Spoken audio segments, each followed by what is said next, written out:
आता आपण काल काय केलं, इंट्रोडक्शनचा पार्ट संपवला. इंट्रोडक्शनचा पार्ट संपवला आणि पुढे आपण रजिस्ट्रेशन चालू केलं. बरोबर. आता थोडंसं तुम्हाला मी थोडंसं एक 2 मिनिटात रिकॅप देतो की आपण ह्याच्यामध्ये काय बघितलं, इंट्रोडक्शनमध्ये आपण काय बघितलं. यातले मुख्य पॉईंट काय होते, कशाकरता हा टॅक्स लावला जातो, टॅक्स काय हे पहिलं होतं. त्यानंतर दुसरं काय होतं याच्यामध्ये, डायरेक्ट आणि इनडायरेक्ट टॅक्स काय,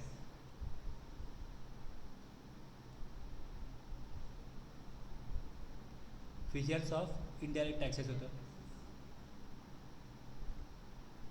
जेनेसिस म्हणजे कधी प्रारंभ झाला जेनेसिसच्या एकंदरीत प्रोसेसला, आणि मग कधीपासून तो ॲक्च्युली आपण इम्प्लिमेंट झाला.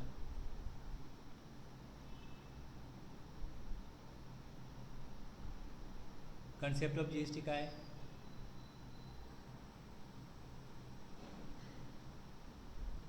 Need for GST in India काय होतं,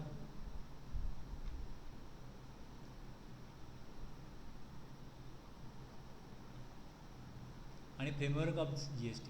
आता ह्याच्यामध्ये आपण जास्त करून जे पॉईंट्स आहेत ते आपण जास्त लक्षात आपल्याला ठेवायला पाहिजे. बाकीचं ठीक आहे, बेनिफिट्स काय, ॲडव्हान्टेज काय, ते सगळे थिअरॉटिकल पॉईंट आहे. पण ह्याच्यामध्ये आपण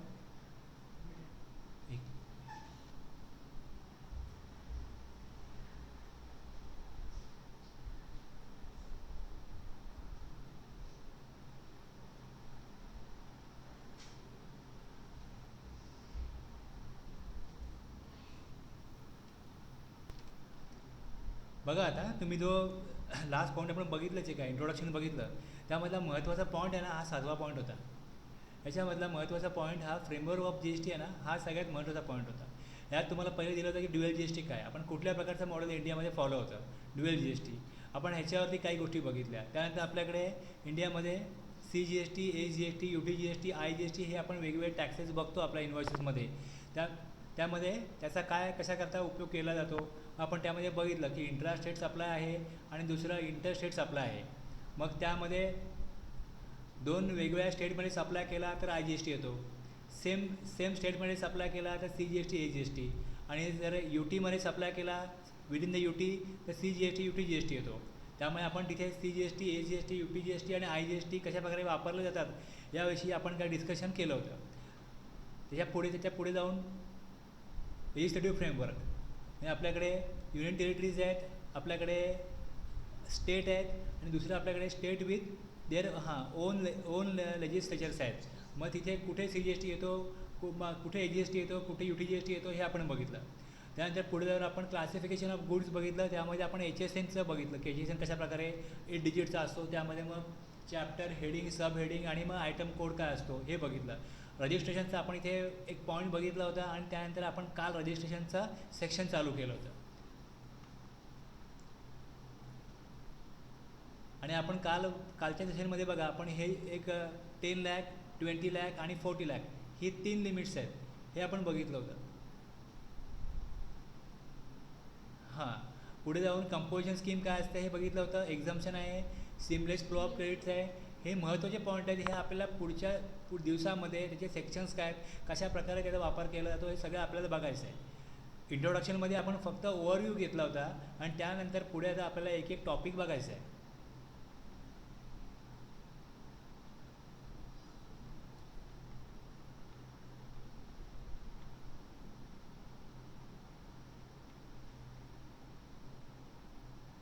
GST कॉमन पोर्टल हेही आपल्याला प्रॅक्टिकली यूज करायचं आहे, त्याचा तेही प्रॅक्टिकली बघायचं आहे. आणि आपण GSP ASP बद्दल बोललो होतो. टॅली एक ASP आहे, कॉम्पेन्सेशन सेस, हे एवढे पॉईंट आहेत. आता हे पण आपले पेट्रोलियम प्रोडक्ट आहेत, हे पण आपण सेक्शन 9 बघू, त्यावेळी हे पुन्हा डिस्कशनला येतील. Alcoholic liquor for human consumption, ज्याच्यावरती GST लागत नाही, पेट्रोलियम प्रोडक्टवर GST लागत नाही.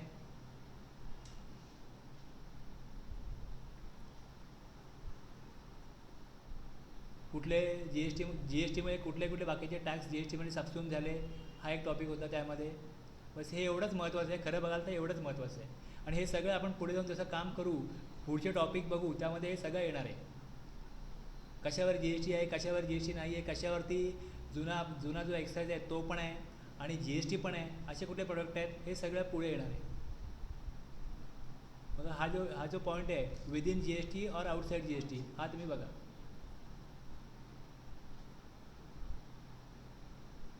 आता बघा याच्यामध्ये टोबॅकोमध्ये बघा, टोबॅकोमध्ये दिलं आहे within the purview of G S T. टोबॅकोवर जी एस टी आहे. Power to levy excise duty पण आहे, ऑल्सो रिटर्न, ती काढलेली नाही आहे एक्साईज ड्युटी.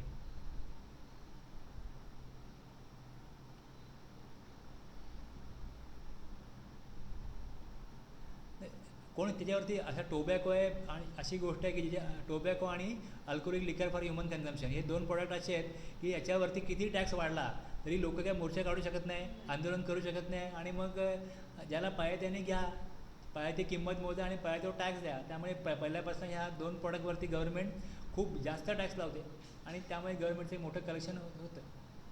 हां, रिव्हेन्यू त्यातनं मिळतो.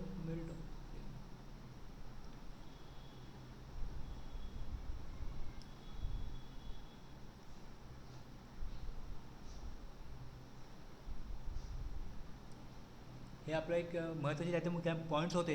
आणि दुसरा जी एस टी आपल्या कॉन्स्टिट्यूशनमध्ये त्याचं कुठलं आर्टिकल आहे, किती शेड्यूल आहेत, आर्टिकल आहेत वगैरे ही माहिती आपण घेतली, एक बेसिक थोडंसं जाणून घेतलं आर्टिकलबद्दल वगैरे. मग union list, state list, concurrent list हे बघितलं आपण. आणि कुठल्या एंट्रीप्रमाणे जी एस टीचे लेवी होते हे बघितलं. हे आपण बघितलं इथे आर्टिकल 246 एची एंट्री.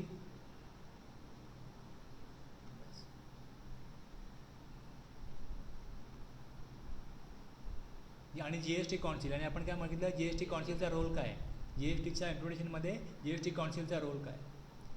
एवढे महत्त्वाचे पॉईंट आपले झाल्यानंतर मग पुढे आपण काय सुरू केलं, रजिस्ट्रेशन.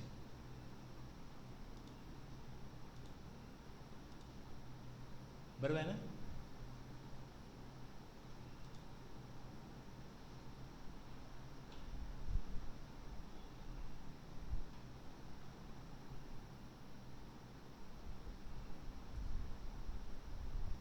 जी एस टी ॲक्टमध्ये चॅप्टर 6मध्ये रजिस्ट्रेशनच्या प्रोव्हिजन आहेत, section 22 to section 30.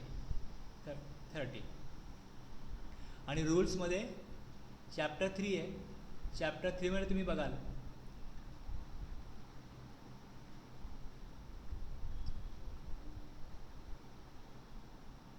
Rule 8 to rule 26 आहे. मग आपण जेव्हा आता हे सेक्शन बघू तेव्हा आपल्याला काही रूल पण समजून घ्यायचे आहेत आणि सेक्शन पण समजून घ्यायचे आहेत. आता आपण 3 सेक्शन डिस्कशनला सुरुवात केली होती, सेक्शन 22, 23 आणि 24 काल. हां, person liable for registration, person not liable for registration आणि कंपल्सरी रजिस्ट्रेशन.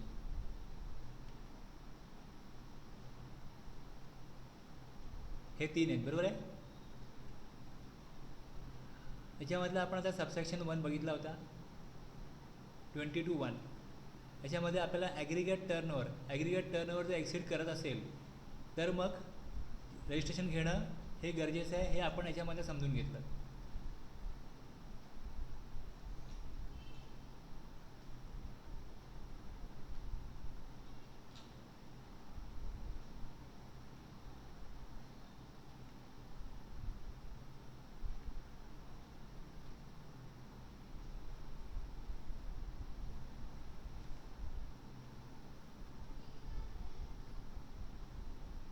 ही आपली प्रोव्हिजन आहे, बरोबर आहे.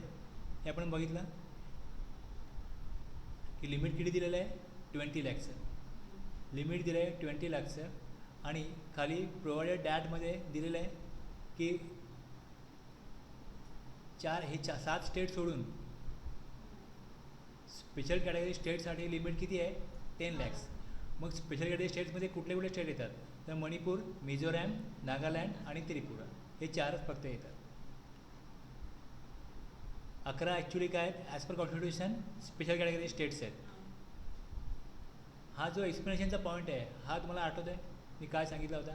For the purposes of this subsection the person shall be considered to be engage exclusively in the supply of goods even if he is engage in exempt supply of services provided by way of extending deposits, loans or advances in so far as the consideration is represented by way of interest or discount.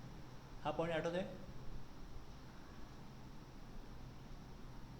आणि पुढे आपण एक notification बघितलं होतं, ज्या नोटिफिकेशनमुळे जे गुड्सचं limit आहे registration घेण्याचं ते 20 लाखचं 40 लाख होतं. आता जे फक्त आणि फक्त एक्सक्लुझिव्हली गुड्समध्येच जे व्यापारी डील करत असतील त्यांना अप टू 40 लाख टर्नओव्हर होईपर्यंत GSTमध्ये रजिस्ट्रेशन घेण्याची गरज नाही, मग ते लायबल होत नाहीत अप टू 40 लॅक्स. पण याच्यामध्ये एक अट अशी आहे की त्यांनी इंटरस्टेट सप्लायच केला पाहिजे. तो सप्लाय फक्त गुड्सचा असला पाहिजे, सप्लाय गुड्सचा असला पाहिजे, इंटरस्टेट सप्लाय केला पाहिजे. तुम्ही राज्याबाहेर जर 1 रुपयाचं पण जर मटेरियल विकता तर टर्नओव्हर लिमिट बघितला जात नाही. तुम्ही सेक्शन 24 जेव्हा आपण बघू तर त्याच्यामध्ये दिलेलं आहे कंपल्सरी रजिस्ट्रेशन. त्याच्यामध्ये असं आहे की तुम्ही इंटरस्टेट सप्लाय जर करणार असाल तर तुम्हाला रजिस्ट्रेशन घ्यावं लागेल. ते कंपल्सरीच्या पॉईंटमध्ये आहे, ते पुढे येईल. म्हणून इकडे हा जो शब्द आहे इंट्रास्टेट हा महत्त्वाचा आहे. आणि इकडे बघा पुढे जाऊन आपण ही एवढी स्टेट आहेत, लिस्ट ऑफ स्टेट्स 28 आहेत, list of UT with legislature 3 आहेत आणि बाकी 5 जे आहेत ते काय आहेत, युनियन टेरिटरी विदाऊट लेजिस्लेचर. आता याच्यामध्ये कोणाला 10 लाख लिमिट पाहिजे, कोणाला 20 लाख पाहिजे आणि कोणाला 40 लाख पाहिजे, हे वेगवेगळं दिलं जाऊ शकतं. हा काय डिस्प्युटेड मॅटर नाही आहे. त्यामुळे ज्या स्टेटने जी मागणी केली GST काउन्सिलने त्याप्रमाणे त्यांना ते टर्नओव्हर लिमिट दिलं, थ्रेशोल्ड लिमिट दिलं आणि मग त्या थ्रेशोल्ड लिमिटप्रमाणे ह्या 4 स्टेटला 10 लाख आले. बघा तुम्ही जरा नोटिफिकेशनमध्ये बघाल इकडे हे जे नोटिफिकेशन आहे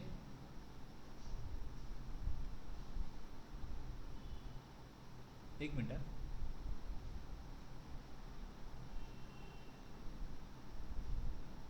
बघा. आता हा तिसरा पॉईंट जो आहे इंटरस्टेट सप्लाय पर्सन वरती काय दिलं बघा इकडे की 40 लाखचं लिमिट जे आहे ते दिलं जातं आहे. हां एक्सक्लुझिव्ह सप्लाय ऑफ गुड्स, फक्त गुड्स आहे, सर्व्हिस नाही. हां आता हा जो गुड्सचा सप्लाय हा इंट्रास्टेटच झाला पाहिजे आणि त्यामध्ये ह्या 7 स्टेट जे आहेत अरुणाचल प्रदेश, मणिपूर, मेघालय, मिझोराम, नागालँड, पुडुचेरी, सिक्कीम, तेलंगणा, त्रिपुरा आणि उत्तराखंड यांनी सांगितलं की आम्हाला नको ते लिमिट, त्यांना हे नको आहे. त्यामुळे वरती एक्सेप्ट आहे, ह्या स्टेटना लागू नाही हे नोटिफिकेशन, त्यांना नको आहे. त्यामुळे ह्या 7 स्टेटचं लिमिट काय, ह्या 7 स्टेटचं लिमिट तुम्ही बघाल तर पुढे जाऊन ही 7 स्टेट जी आहेत हे तुम्हाला दिसतील इकडे की ह्या 4 जणांचं लिमिट तर 10 लाखच आहे, 10 लॅक्स आहे आणि आपलं बाकीच्यांचं किती होतं 20 लाख होतं, 20 लॅक्स होतं.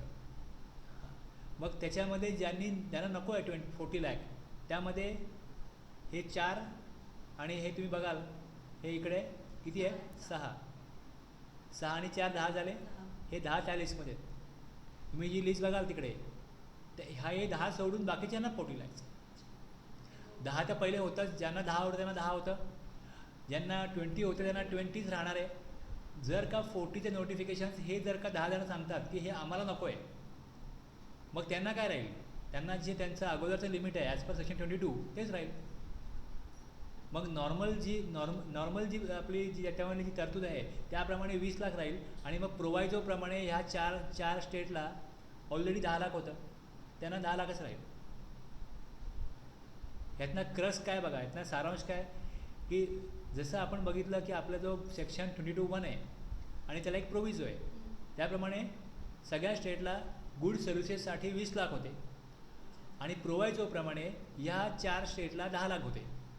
आता नवीन नोटिफिकेशनमध्ये जो अमेंडमेंट झाली, जे बदल झाले तो बदल आम्हाला नको असं या 10 स्टेटनी सांगितलं.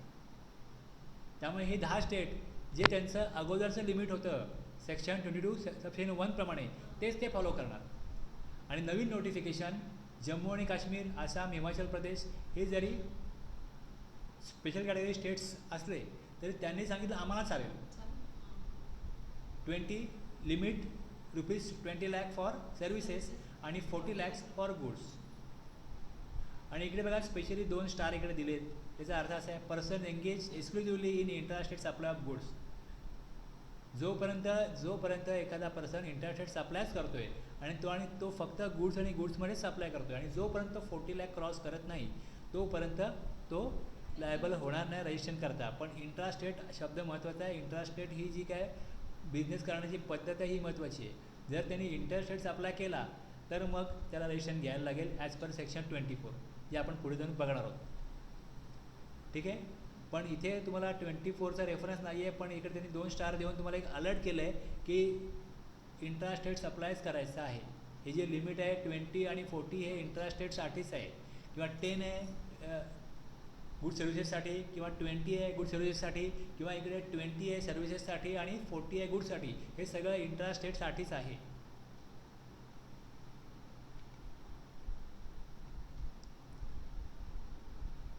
आणि पुढे आपण हा पॉईंट बघितला ॲग्रिगेट टर्नओव्हरचा.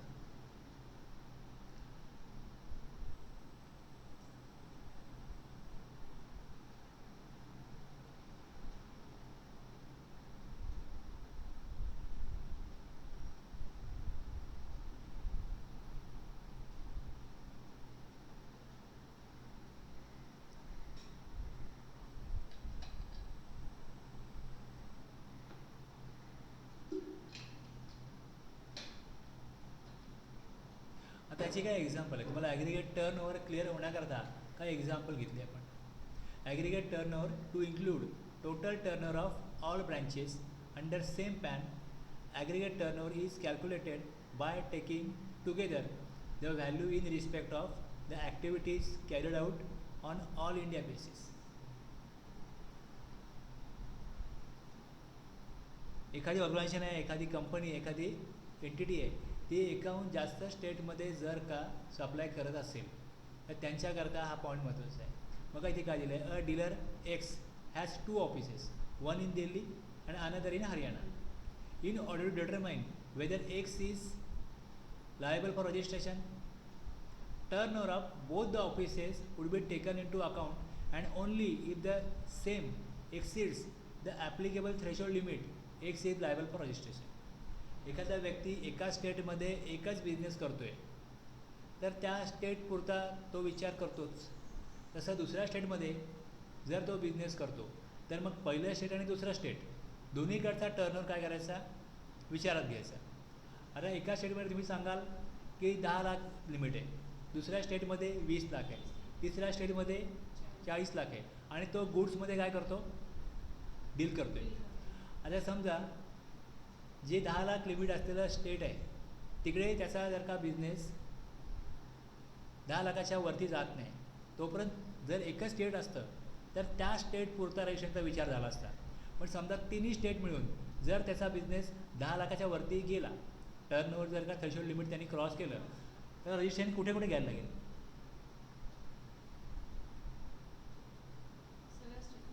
सगळ्या स्टेटमध्ये घ्यायला लागेल. जर एखादा व्यक्ती रजिस्टर झाला तर तो एका स्टेटमध्ये रजिस्टर राहील आणि दुसऱ्या स्टेटमध्ये अनरजिस्टर राहील असं होत नाही.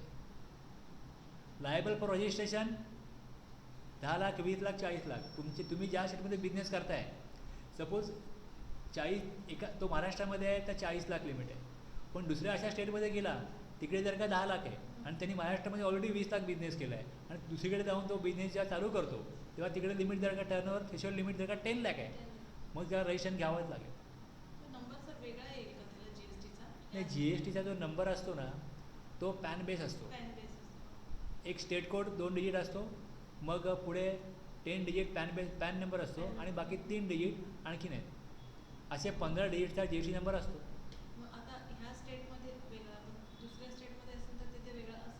तुमचे नंबरची सुरुवात जी आहे ना ती स्टेट कोडनी होते.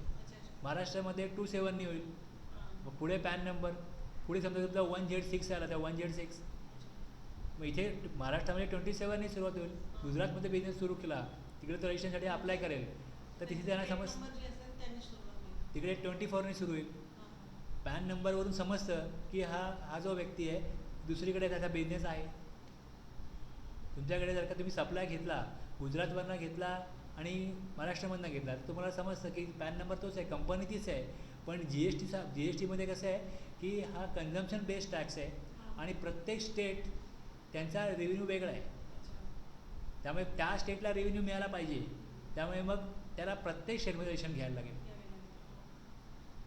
GSTचे काही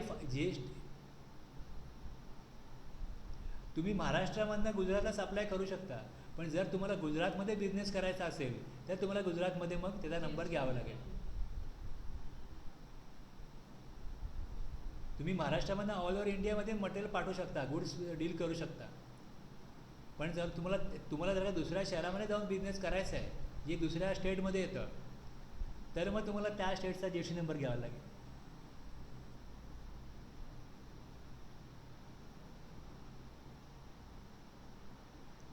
मी तुम्हाला तुम्हाला म्हणतो, मी तिकडे लिस्ट दाखवली ना किती आपल्याकडे स्टेट आहेत, किती युनियन टेरिटरीज आहेत, ती लिस्ट दाखवली ना. जर हां, मग आता एखादी अशी कंपनी आहे, त्या मोठ्या मोठ्या कंपन्या आहेत, त्या सगळ्या त्या समजा तुम्ही बघाल की मोबाईल कंपनीज आहेत, या सगळ्या स्टेटमध्ये आहेत, सगळ्या युटीजमध्ये आहेत. मग त्यांना तिकडे बिझनेस करायचा आहे, त्यांना तिकडे रजिस्ट्रेशन नंबर घ्यायला लागेल.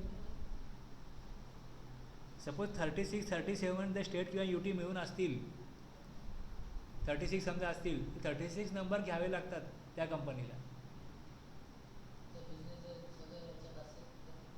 तेवढा टर्नओव्हर आहे, तेवढी ऑफिसेस आहेत, तेवढे लोक तुम्ही अपॉइंट करू शकता, मग तेवढे नंबर घ्या, तेवढे रिटर्न फाईल करा.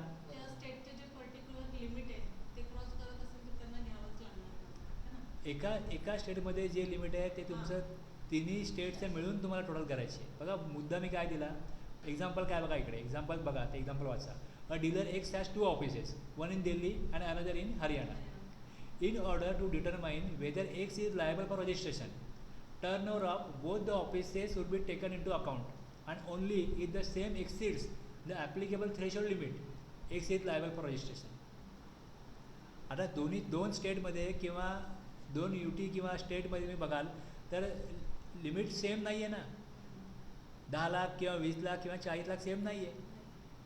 सपोज तुम्ही समजा जरी सेम जरी आहे, महाराष्ट्रामध्ये आणि गुजरातमध्ये सेम आहे, किती आहे 40 लाख आहे, गुजरातमध्ये पण 40 लाख आहे. तुम्ही गुजरातमध्ये 25 लाख कराल, महाराष्ट्रामध्ये 20 लाख कराल. आता रजिस्ट्रेशन तुम्हाला घ्यायचं की नाही घ्यायचं?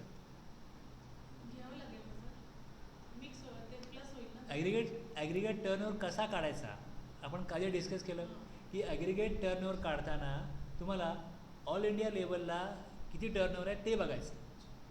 तो जर का लिमिटच्या क्रॉस झाला, लिमिट कुठलं, मग आता दोन्ही स्टेटचा 40 लाख आहे तर 40 लाख, पण एक 20 आहे आणि एक 40 आहे, मग 20 बघा. एक 40 आणि एक 10 आहे, मग 10 बघा. 10 लाख क्रॉस झाले all over India basis, registration घ्यायला लागेल. इथं रजिस्ट्रेशन घेतलं का तुम्ही जितक्या स्टेटमध्ये ॲक्टिव्हिटीज कराल तुम्हाला तितक्या स्टेटमध्ये GST नंबर घ्यायला लागेल.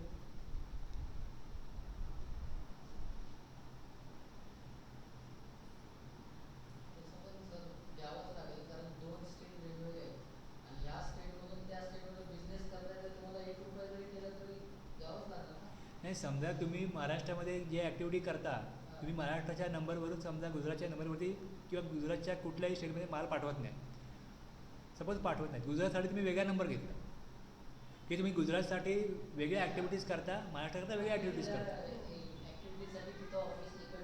इंटरस्टेट करत नाही, इंटरस्टेट ते करत नाहीत, पण इंटरस्टेट करत असो नसो इंटरस्टेटच करतायत.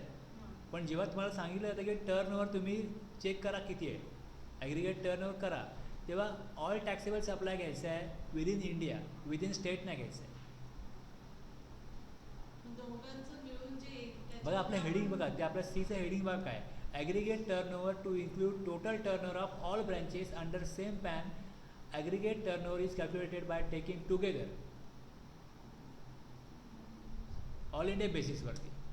ऑल इंडिया बेसिसवरती तुमचं जे काय टर्नओव्हर लिमिट आहे, थ्रेशोल्ड लिमिट आहे, ते एका स्टेटमध्ये जर का जे लिमिट ठेवलं आहे ते जर का तुमचं क्रॉस होत असेल तर मग तुम्ही त्या स्टेटमध्ये काय व्हाल, लायबल फॉर रजिस्ट्रेशन. तुम्ही म्हणाल तिकडे 1 लाखाचा सप्लाय आहे, 10 लाखाचं लिमिट आहे, पण मी बिझनेस अजून सुरू पण नाही केला, आत्ता 1 रुपयाचं मटेरियल विकलं आहे, तुम्ही बिझनेस सुरू केला, तुमचे ऑलरेडी 2-3 स्टेटमध्ये GST नंबर आहे, मग तुम्ही त्या स्टेटमध्ये जाल, मग त्या स्टेटचे तुम्हाला लिमिट बघायचंच नाही. आता तुम्ही ऑलरेडी रजिस्टर आहात, आता तुम्ही जेवढ्या स्टेटमध्ये एक्सपान्शन कराल तिकडे जाऊन तुम्हाला GSTचा तिकडे नंबर घ्यावाच लागेल, रजिस्ट्रेशन घ्यावंच लागेल.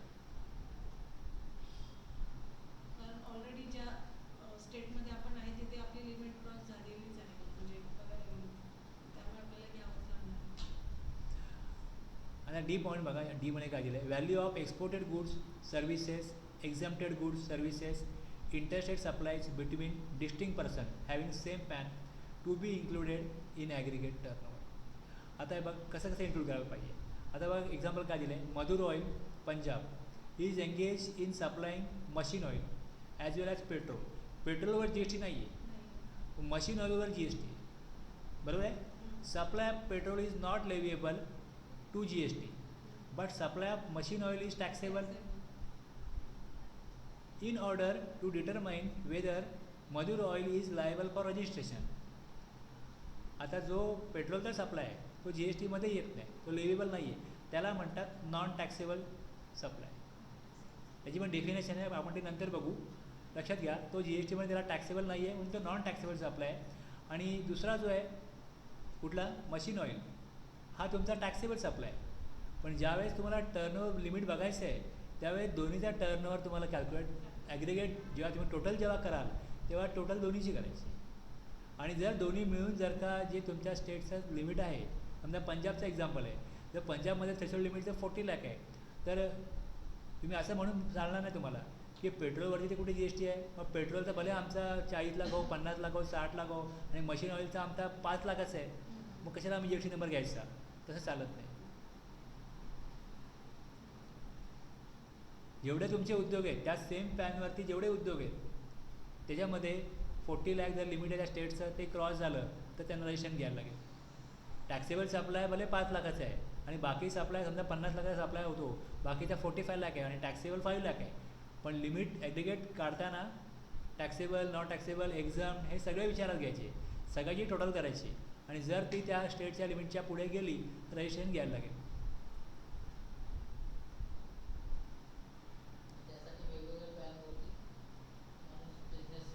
गव्हर्नमेंटची इच्छा काय आहे की प्रत्येक रजिस्ट्रेशन घ्यायला पाहिजे.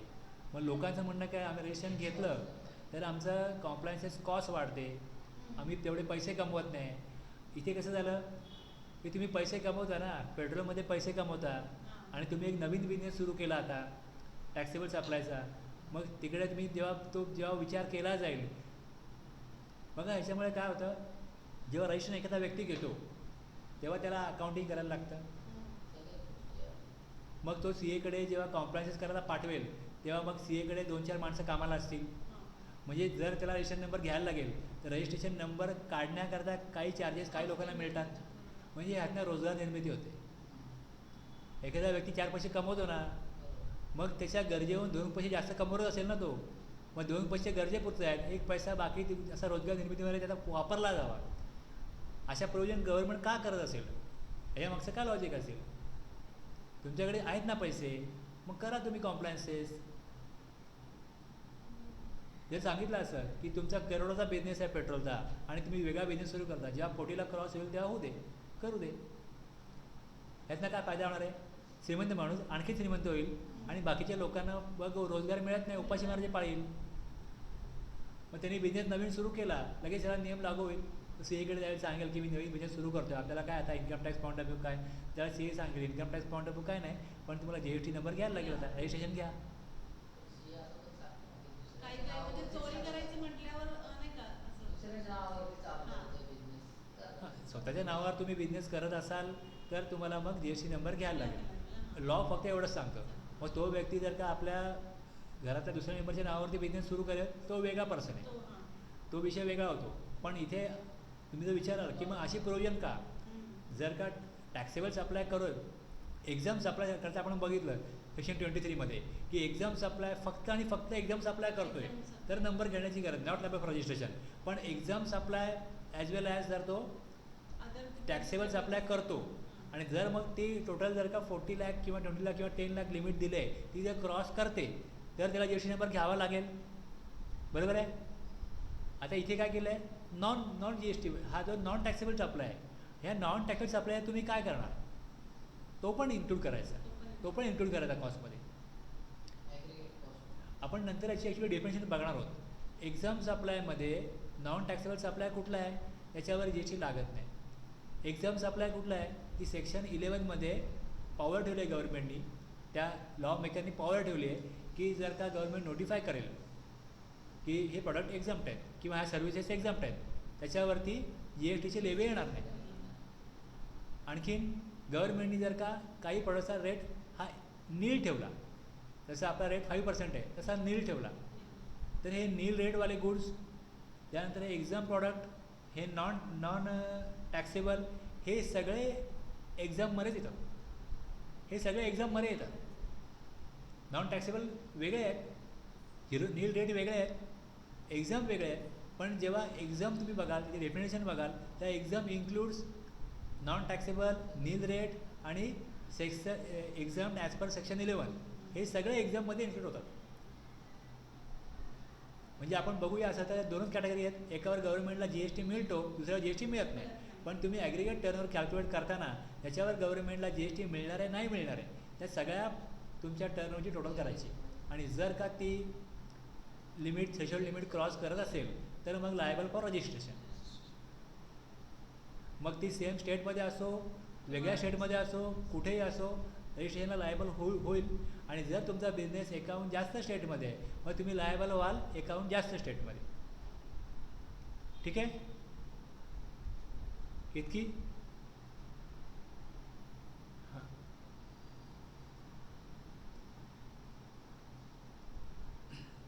Prithviraj of Assam is exclusively engage in intrastate supply of shoes. His aggregate turnover in the current financial year is rupees 20 lakhs. In view of the discussion in the above paras, the applicable threshold limit for registration for Prithviraj in the given case is rupees 40 lakh. बरोबर आहे. आसाममध्ये limit आहे 40 lakhs. तो 22 लाखाचा करतो आहे turnover. If in above example all other things remaining the same, Prithviraj is exclusively engaged in supply of पान मसाला instead of shoes. बघा आपण जे काय आपण तिथे वाचलं आहे त्यामध्ये रजिस्ट्रेशन कधी घ्यायला लागतं 10-20. आणि आपण जे 40मध्ये बघितलं त्यामध्ये काय प्रोडक्ट होते त्यांच्याकरता 40 lakhचा लिमिट ॲप्लिकेबल नाही आहे. त्यामध्ये ना पान मसाला आहे, त्यामध्ये पान मसाला आहे, टोबॅको प्रोडक्ट. तर इन्स्टेड ऑफ शूज जर का तो सप्लाय करतो pan masala, he will not be eligible for higher threshold limit 40 lakhs. And the applicable threshold limit for registration in that given case will be rupees 20 lakh only. बस. म्हणजे आपण तिकडे ज्या काय 3-4 लाईन्स वाचल्यात त्याच्यामध्ये किती प्रकारच्या तुम्ही ज्या पुढे जाऊन त्या अशा डिसिजन घ्यायची तुम्हाला वेळ येईल तेव्हा तुम्हाला हे केस स्टडी आहे की लिमिट किती झालं आहे 40 lakhs. पण कोणाकरता झालं आहे गुड्सच्या सप्लायर करता. त्यामध्ये काही गुड्स जे आहेत ते त्यातनं वगळलेले आहेत. त्याची सप्लायर जे आहेत तर त्या स्टेटमध्ये लिमिट 20 lakh आहे तर 20 lakh. सेक्शन 22(1) किती आहे 20 lakh. मग 20 lakh. पान मसाला टोबॅको प्रोडक्ट यांना काय 40 lakh नाही, त्यांना तेच आहे, ते एक्सेप्शनमध्ये आहेत. बस. मग हे जिथे क्लिअर करायचं आहे म्हणून हा केस स्टडी घेतला, म्हणून एक्झाम्पल घेतला. बघा पुढे. If instead of pan masala Prithviraj is exclusively engage in supply of taxable services, the applicable threshold limit for registration will be rupees 20 lakh. आणि Prithviraj will be liable to get register under GST. वरती काय सांगितलं आपल्याला त्याचा 22 लाखाचा ॲग्रिगेट टर्नओव्हर आहे आणि तो काय सप्लाय करतो शूज सप्लाय करतो हे वरती सांगितलं आहे. मग त्याला रजिस्ट्रेशन घ्यायला लागेल का जर लिमिट 40 lakh आहे नाही. म्हणजे तुम्ही पहिल्या शेडमध्ये पहिल्या पॅराग्राफप्रमाणे रजिस्ट्रेशनमध्ये तुम्ही सांगाल नॉट लायबल फॉर रजिस्ट्रेशन, ते उत्तर येईल नो. पण बाकी सगळं सेम आहे, फक्त प्रॉडक्ट बदललं आणि पान मसाला आलं तर इथे ॲन्सर काय येईल येस, रजिस्ट्रेशन घ्यावं लागेल. तिसऱ्या केसमध्ये काय विचारलं तुम्हाला की तू आता गुड्सचा सप्लाय करत नाही, तो सर्व्हिसेसचा सप्लाय करतो, टॅक्सेबल सर्व्हिसेसचा, रजिस्ट्रेशन त्याला घ्यायला लागेल का तर उत्तर येईल येस. कारण त्याच्या सर्व्हिस करता 20 लाख लिमिट आहे, 40 लाख हे गुड्स करत आहे. Further if Prithviraj is engage in supply of both taxable goods and services. आता 22 लाख जे आहेत ना ह्याच्यामध्ये तो फक्त शूजचा सप्लाय नाही करत, सपोज तो शूज रिपेअर करण्याची सर्व्हिस पण देतो. आता गुड्स आणि सर्व्हिसेस बोथ आले. एक्सक्लुझिव्ह गुड्स आहेत तर 40 lakh आहे, पण गुड्समध्ये 1 रुपयाची सर्व्हिस जरी आली तर मग तुम्ही 40 lakh हा विचार नाही करायचा तुम्हाला. मग थ्रेशोल्ड लिमिट तुम्हाला किती राहील, जे सर्व्हिस आहे ते राहील. फक्त सर्व्हिस करता 20 lakh आहे, फक्त गुड्स करता 40 lakh आहे, पण गुड्स आणि सर्व्हिसेस दोन्ही आले तर मग 20 lakhच. बोथ करता 20 लाख आहे. फक्त सर्व्हिस करता 20 लाख, दोन्ही आले तर 20 लाख. म्हणजे 20 लाख कोणा करताय, 20 लाख कोणा करताय, सर्व्हिस करता, आणि सर्व्हिस आणि गुड्स दोन्ही आले तर मग 20 लाखच. मग 40चा बेनिफिट मिळणार नाही. मग यांना 40चा घ्यावंच बेनिफिट लागेल. केव्हा मिळेल. बघा आपण एक 2-4 ओळी वाचल्या. हां, आता हे 4 वेगवेगळ्या प्रकारचे परिस्थिती बदलली तुमचं उत्तर बदलतं. म्हणजे या लेवलला कळलं पाहिजे, म्हणून आपण एक्झाम्पल बघतोय.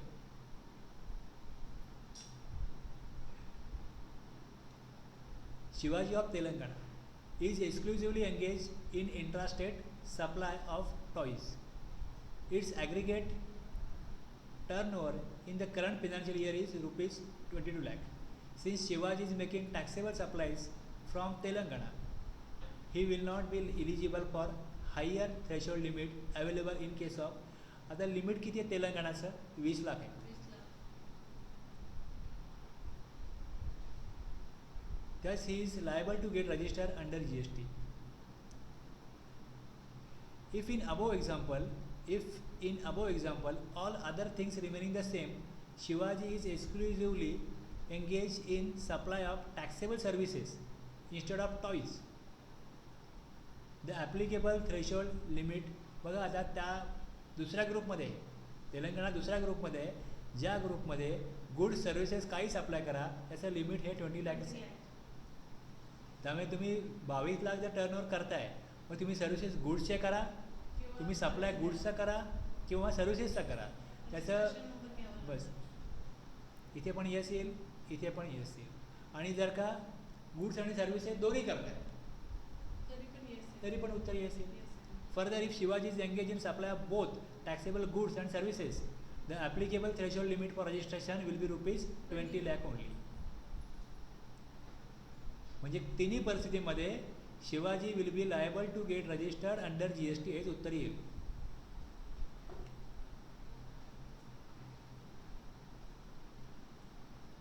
आता पुढेचा एक्झाम्पल बघा. Ashoka of Manipur is exclusively engage in intrastate supply of paper. Its aggregate turnover in the current financial year is rupees 12 lakhs. आता तुम्हाला स्टेट कुठला विचारलं आहे, मणिपूर. मग त्याच्यात थ्रेशोल्ड लिमिट किती आहे, 10 लाख आहे. Since Ashoka is making taxable supplies from Manipur is special category state, the applicable threshold limit for registration for Ashoka in the given case is rupees 10 lakh. Thus he is liable to get registered under GST. परत तसं विचारलं आहे. Other things remaining the same, Ashoka is exclusively engage in supply of taxable services. तुम्ही services करा, goods करा, काही करा, limit किती आहे, 10 लाख आहे, तर 10 लाख. आणि बोथ करा तरी पण रजिस्ट्रेशनला काय येईल, बस. हां, मग इथे तिन्हीला याचं पण इथे पण उत्तर काय येईल, यसच येईल. बस तुम्हाला फक्त एक आठवण व्हावी की 3 कॅटेगरी आहेत, म्हणून मग पहिलं एक्झाम्पल 40चं बघितलं, त्यातली आपण गुंतागुंत बघितली, मग 20 घेतलं, मग 10चं घेतलं, बस. राघव ऑफ आसाम. आता आसामचं लिमिट किती आहे, 40 लाख आहे. Is exclusively engage in intrastate supply of readymade garments. It's turnover in the current financial year from Assam showroom is 28 lakhs. It has another showroom in Tripura with a turnover of rupees 11 lakh in the current financial year. Since Raghav is engaged in supplying garment from a special category state, the applicable threshold limit for him get reduced to rupees 10 lakh. 10 lakh. Further, Raghav is liable to get registered under GST in both Assam as well as Tripura. 10 lakh limit आहे, बरोबर आहे, 10 lakh limit आहे. 10 लाख त्यांनी cross,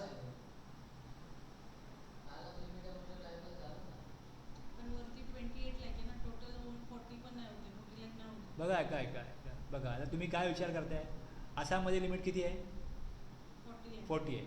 त्रिपुरामध्ये किती आहे, 10 आहे. मग त्रिपुरामध्ये turnover किती आहे, 11 आहे. मग त्रिपुरामध्ये रजिस्ट्रेशन घ्यावं लागेल. मग आसाममध्ये 40 लाख होत नाही आहे, पण आसाममध्ये पण घ्यावं लागेल. कारण ते लायबल आहे ते. बस.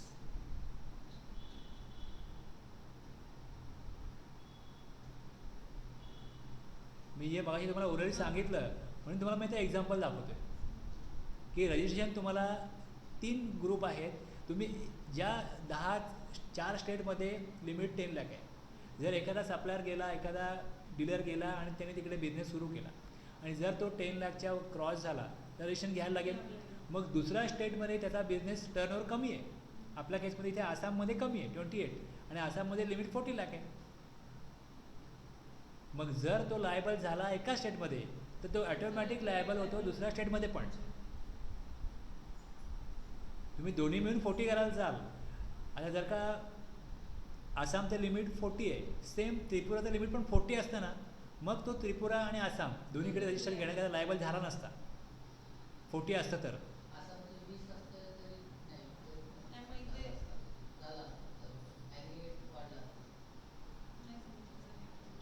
बघा मी काय म्हणालो, आसाममध्ये लिमिट 40 लॅक्स आहे, हां. त्रिपुरामध्ये पण लिमिट जर 40 लॅक असतं थ्रेशोल्ड लिमिट, तर मग तुम्ही 40 लॅकचा विचार केला असता. इकडे 10 आहेत, तिकडे 28 आहेत, 38 झाले असते. 38 हे लिमिट त्रिपुराचं 40 असतं तर ॲग्रिगेट लिमिट त्याचे अचीव होत नाही ना. नाही होत, 39 होते. पण त्रिपुराचं किती आहे, तुमचा 10 लॅक आहे. 10 लाख. मग 10 लॅक त्यांनी काय केलं, क्रॉस केलं, एक्सिड केलं. कुठल्याही स्टेटमध्ये तो फुलफिल झाला त्या हिशोबाने, त्यामुळे त्याला घ्यावं बघा लागेल. त्यांनी बिझनेस जर का सुरू केला, समजा त्यांनी ॲक्टिव्हिटी सुरू केला दोन्ही स्टेटमध्ये एकत्रच, तसा इथला बिझनेस वाढला, तिथला वाढला आणि मग इकडे 10 लाख क्रॉस झाला, तिकडे 28 लाख आहे. जसा 10 लाख क्रॉस होऊन 11 लाख झाला, लिमिट क्रॉस झालं, थ्रेशोल्ड क्रॉस झालं, मग त्याला रजिस्ट्रेशन घ्यायला लागेल. Raghav is liable to get register under GST in both Assam आणि त्रिपुरा बोथ. तुम्ही म्हणाल आसामचं लिमिट तर 40 लाख आहे, असू दे ना, पण त्रिपुराचं 10 होतं. ॲक्टिव्हिटीज दोन्हीकडे आहेत. मग त्रिपुरामध्ये रजिस्ट्रेशन ते जे काय थ्रेशोल्ड लिमिट क्रॉस झाला, लायबल झाला. एकदा लायबल झाला का बाकी सर्व स्टेटमध्ये पण तो लायबल होतो.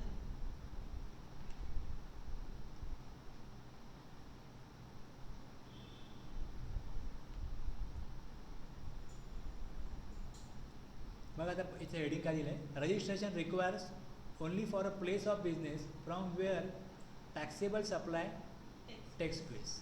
अ person is required to obtain registration with respect to his each place of business in India from where a taxable supply has taken place. However, पुढे काय म्हटलं बघा, however, a supplier is not liable to obtain registration in a state or UT from where he makes an exempt किंवा non taxable supply. बघा याचा अर्थ तुम्हाला काय लागतो. आत्ता आपण काय बघितलं, तो आसाममध्ये टॅक्सेबल सप्लाय करतो, त्रिपुरामध्ये पण टॅक्सेबल सप्लाय करतो. मग आपण बघितलं की ऑल इंडिया बेसिसवरती त्याचा जे काय टर्नओव्हर आहे तो किती झाला. लिमिट क्रॉस केली तर त्याला घ्यावं लागेल. जर तुम्ही बघितलं ऑल इंडिया बेसिसवर त्याचं लिमिट किती होतं, 38 लाख होतं, पण त्रिपुराचं लिमिट किती आहे, 10 लाख. 10 लाख. मग त्या रजिस्ट्रेशन घ्यायला लागलं त्रिपुरामध्ये ॲज वेल ॲज त्याला आसाममध्ये पण घ्यायला लागलं. आता आपण थोडा वेगळा मुद्दा बघतोय, बघा.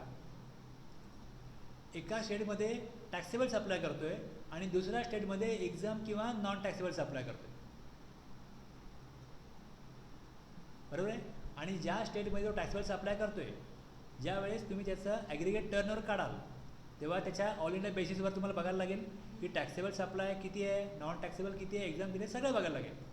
आणि जिकडे टॅक्सेबल सप्लाय करतोय तिकडचं जर त्याच्यावर लिमिट क्रॉस झालं, रजिस्ट्रेशन घ्यायला लागेल त्या स्टेटमध्ये. पण दुसऱ्या स्टेटमध्ये तो एक्झाम किंवा नॉन टॅक्सेबल सप्लाय करतोय, तिकडे तो लायबल होणार नाही, असा एक नवीन मुद्दा समोर येतोय. लक्षात घ्या. कसं आहे, त्या स्टेटला रजिस्ट्रेशन घेण्याकरता त्याला ते लिमिट दिले. म्हणजे एक प्रकारे तुम्ही बघाल तर इनडायरेक्टली त्याला मजबूर केलं जाते की घ्या नंबर, आता तुम्ही रजिस्ट्रेशन करा, EFC नंबर घ्या. पण दुसऱ्या स्टेटमध्ये जर एक्झाम सप्लाय ऑल इंडिया बेसिसवरती जर बघितलं तर त्या स्टेटचं लिमिट त्याचं क्रॉस होत असेल, मग त्यांनी नंबर घ्यायला पाहिजे ना. समजा तुम्ही महाराष्ट्रामध्ये टॅक्सेबल प्रॉडक्ट पण करताय, एक्झाम पण करताय, आणि गुजरातमध्ये फक्त एक्झाम प्रॉडक्ट करताय. आता गुजरातमध्ये जर त्यांनी GST नंबर घेतला तर गुजरात स्टेटला काय फायदा होईल का, जी एस टी मिळणार आहे का नाही मिळणार आहे. कारण ते मग तुम्ही exact- त्याला रजिस्ट्रेशन नंबर कशाला घ्यायला लावता. हां. त्याला कॉम्प्लायन्सेस करायला लागतील, त्याला सगळ्या गोष्टी बघायला लागतील, त्याची कॉस्ट वाढेल. मग तिकडे थोडंफार रिलीफ गव्हर्नमेंटने द्यायला पाहिजे अशा बिझनेसेसला की जे एका स्टेटमध्ये टॅक्सेबल सप्लाय करतात म्हणून ते जी एस टीच्या स्कोपमध्ये आले, रजिस्ट्रेशनच्या स्कोपमध्ये आले. पण दुसऱ्या स्टेटमध्ये त्यांचा टर्नओव्हर ऑल इंडिया बेसिसवरती थ्रेशोल्ड लिमिट क्रॉस करतो आहे, पण दुसऱ्या स्टेटमध्ये ते फक्त आणि फक्त एकदम सप्लाय करत असतील किंवा नॉन टॅक्सेबल सप्लाय करत असतील तर त्यांना जी एस टी रजिस्ट्रेशन घेऊन त्या स्टेटला कुठलाही रेव्हेन्यू मिळणार नाही. त्या केसमध्ये हे जे मी ब्रॅकेट केलं इकडे बघा, पुन्हा एकदा वाचा.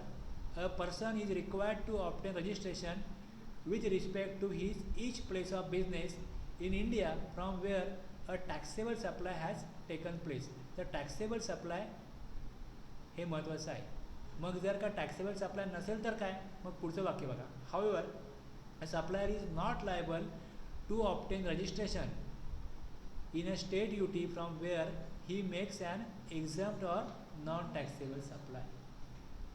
आता खाली आपण एक्झाम्पल बघू. Uday enterprises is engage in supply of taxable goods in Maharashtra. It also supplies alcoholic liquor for human consumption from Nagaland. Its turnover in the current financial year is 34 lakh in Maharashtra and 8 lakh in Nagaland. बघा आता महाराष्ट्र कितव्या ग्रुपमध्ये आहे आणि नागालँड कितव्या ग्रुपमध्ये, Maharashtra third ग्रुपमध्ये आणि नागालँड फर्स्टमध्ये. पहिल्या ग्रुपमध्ये. मणिपूर, मेघालय, नागालँड आणि त्रिपुरा हे चार जे आहेत ना हे तुमचे त्यांचे थ्रेशोल्ड लिमिट 10 लाख. 10 lakh. तुम्ही समोर एक विषय मांडला आता की काय केलं जाते. उदय एंटरप्राइजेसची ॲक्टिव्हिटी काय, supply of taxable goods in Maharashtra. Uday enterprises engage in supply of taxable goods in Maharashtra. It also supplies alcoholic liquor for human consumption from Nagaland. Nagaland. मग तुम्हाला लगेच तुमच्या माइंडमध्ये तुम्ही मेमरीमध्ये बघायला पाहिजे तुमच्या की मेमरी तुम्ही काय स्टोअर केलं आहे. महाराष्ट्र कुठल्या ग्रुपमध्ये आहे, नागालँड कुठल्या ग्रुपमध्ये आहे, महाराष्ट्राचं थ्रेशोल्ड लिमिट किती आहे, नागालँडचं किती आहे. पण जर तुम्ही बघाल ॲग्रिगेट टर्नओव्हर 34 आणि 8 मिळून किती होतो, 42 होतो. Since Uday enterprises is exclusively engage in making taxable supplies of goods from Maharashtra, the applicable threshold limit for obtaining registration is rupees 40 lakh. However, the threshold limit will not be reduced to rupees 10 lakh in this case, as supply of alcoholic liquor for human consumption from Nagaland are non-taxable supplies. तो non taxable supply पण registration करण्याकरता total केले जाईल 40 lakh cross होते. In the given case, since the aggregate turnover of Uday Enterprises exceeds threshold limit rupees 40 lakh, it is liable to obtain registration. It will obtain registration in Maharashtra, but not required to obtain registration in Nagaland. He is not making any taxable supply from said state. अगोदर मी तुम्हाला वरती concept सांगितला हेडिंगमध्ये, तो concept तुम्हाला सांगितल्यानंतर खाली आपण example बघितलं. आता तुम्हाला तर क्लिअर झालं की नाही झालं. त्यांना महाराष्ट्रामध्ये जीएसटी नंबर घ्यावं लागेल, पण नागालँडमध्ये ते गरजच नाही घ्यायची, कारण ते जर नागालँडमध्ये 1 रुपयाचा टॅक्सेबल सप्लाय जरी केला हां. तर नागालँडमध्ये रजिस्ट्रेशन घ्यावं लागेल. पण नॉन टॅक्स हां बरोबर आहे, टॅक्सेबल सप्लाय नाही आहे म्हणून त्यांना घेण्याची गरज नाही. आपण वरती आज मुद्दा मांडला आहे की वरती बघा हेडिंगमध्ये हे दिलं आहे हाऊएव्हरमध्ये. However a supplier is not liable to obtain registration.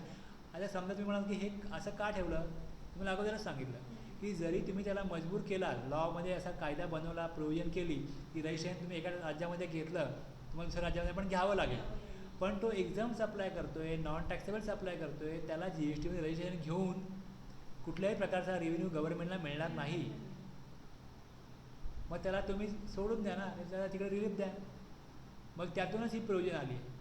की जर दुसऱ्या स्टेटमध्ये एक्झाम किंवा नॉन टॅक्सेबल अप्लाय करत असेल, एकही रुपयाचा टॅक्सेबल अप्लाय करत नसेल, तर तिकडे रजिस्ट्रेशन घेण्याची गरज नाही. Not liable for registration in that state किंवा UT. ओके. तर हे आता लक्षात घ्या. मणिपूर, मिझोराम, नागालँड, त्रिपुरा.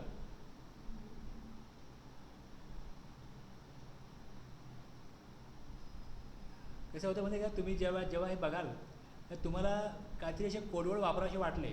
आता आपल्याकडे आपण बघतो की NMMT आहे ना, NMMT नवी मुंबई.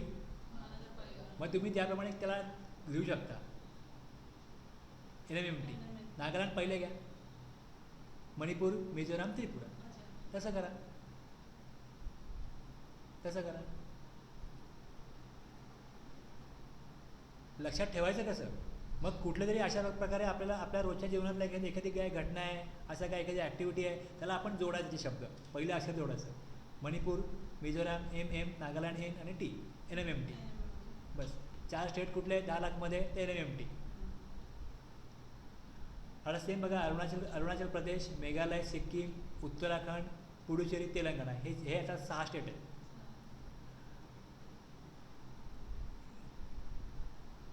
तुम्ही ह्याला अशा प्रकारे घ्याल की मासपूट, मेघालय, अरुणाचल प्रदेश M पहिले घ्या, सिक्कीम दुसरं घ्या, मासपूट. बस.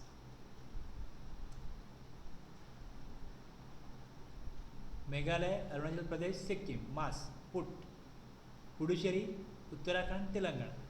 मग तुम्ही 4-5 वेळा बोललात आणि मग 2-3 दिवस तुम्ही परत ते आठवण्याचा प्रयत्न केला आणि परत वाचलं तर तुमचं ते पाठवून जातं.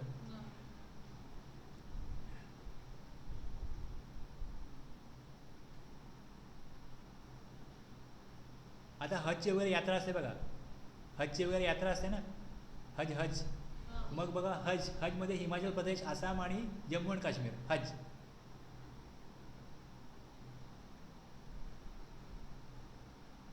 असंही करू शकता.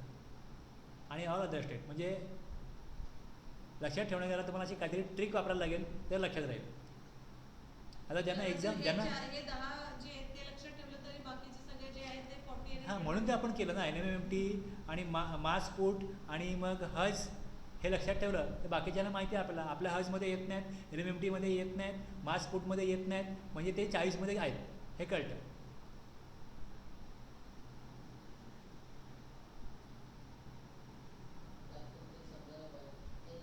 नाही, ज्यांना एक्झाम द्यायची आहे ना त्यांना हे पाठ पाहिजे. ज्यांना एक्झाम नाही द्यायची तो किती गोष्टी अशा पाठ करत, कशाला पाठ करेल. मग तो परत आपलं नोटबुक उघडणार आणि बघणार, बस. बघू शकता तुम्ही. हां, बस. ते गुगल सर्च करू शकता, तेही करू शकता. पण तुम्हाला कॉन्फिडन्स मिळतो जर तुम्हाला रिकॉल झालं की तुम्ही असं मेमोराईज केलं.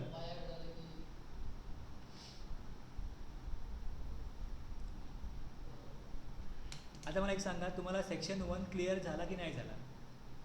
Section 22 subsection 1.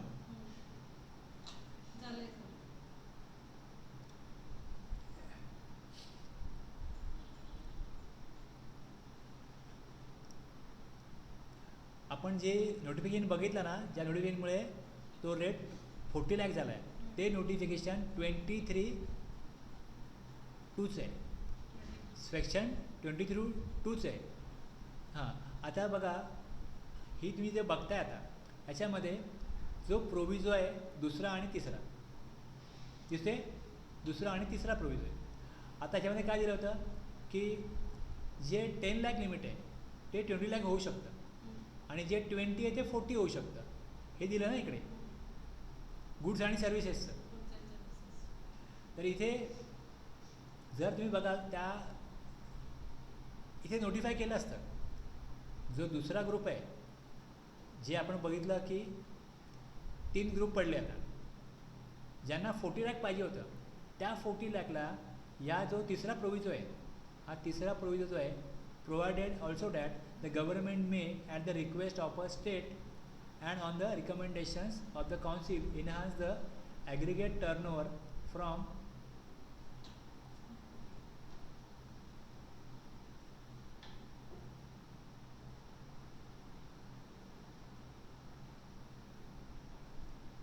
$20 lakh to such amount not exceeding 40 lakhs. In case of supplier who is engaged exclusively in the supply of goods subject to such conditions and limitations as may be notified. मग ह्या प्रोव्हिजनप्रमाणे पण government notification काढू शकलं असतं, पण त्यांनी section 22(1) प्रोव्हिजनप्रमाणे notification काढली नाही. 2019ला हा प्रोव्हिजन नव्हता, त्यामुळे सेक्शन 23 प्रमाणे काढली.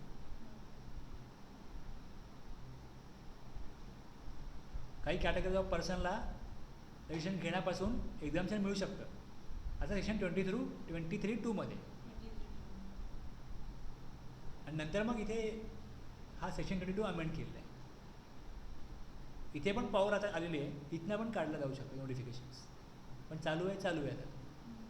तुम्ही जेव्हा नोटिफिकेशन बघाल तेव्हा तुम्हाला हे बघायला लागतं की त्या नोटिफिकेशनमध्ये काय वर्डिंग आहे, म्हणजे कुठल्या सेक्शनप्रमाणे सबसेक्शनप्रमाणे नवीन नोटिफिकेशन आलं आहे हे पहिलं वर दिलेलं असतं.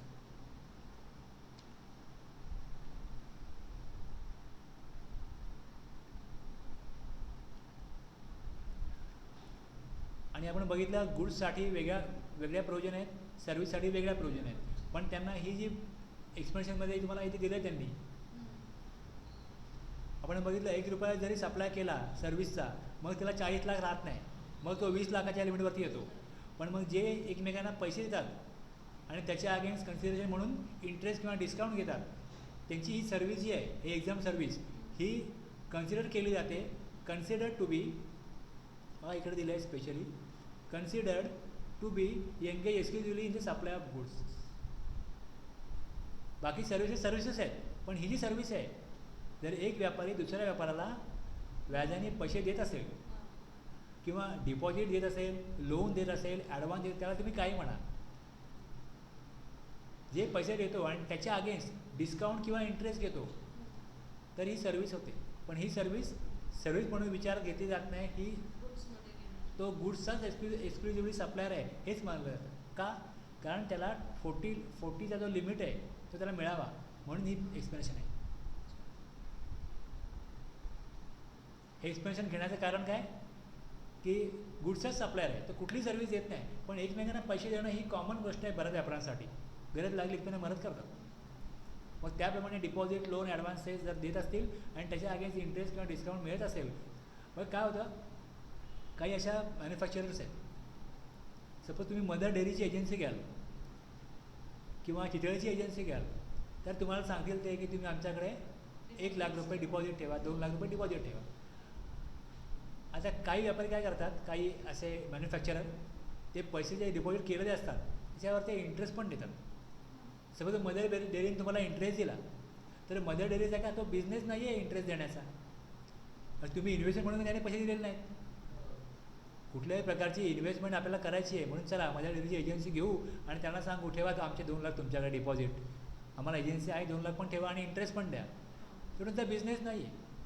पण सिक्युरिटी डिपॉझिट म्हणून त्याने ते पैसे जर घेतले असतील तर मग तो व्यापारी काय बोलेल की 2 लाख तुम्ही माझे अडकवले, मग ते काय म्हणतात 2 लाख तुझे आम्ही का घेतले, सिक्युरिटी डिपॉझिट म्हणून घेतले, पण तुझ्या या पैशाचा जे नॉर्मल इंटरेस्ट जो आहे ना तुला आम्ही देऊ, इंटरेस्ट तुला मिळेल, तुझा इंटरेस्ट आम्ही ब्लॉक नाही करणार, तू हे पैसे बँकेत ठेवले तुला इंटरेस्ट मिळाला असताना त्या रेटने आम्ही पण इंटरेस्ट देऊ. मग त्यांनी इंटरेस्ट दिला. इथे उद्देश काय आहे की एक त्यांना सिक्युरिटी पाहिजे, पण त्याला इंटरेस्टचा लॉस त्याचा होऊ नये म्हणून ते पैसे त्यांनी त्यांच्या अकाउंटला कुठे इन्व्हेस्ट केले असतील, त्यांना इंटरेस्ट मिळत असेल, तो इंटरेस्ट ते त्यांच्या जो त्यांचा एजंट आहे त्याला देतात.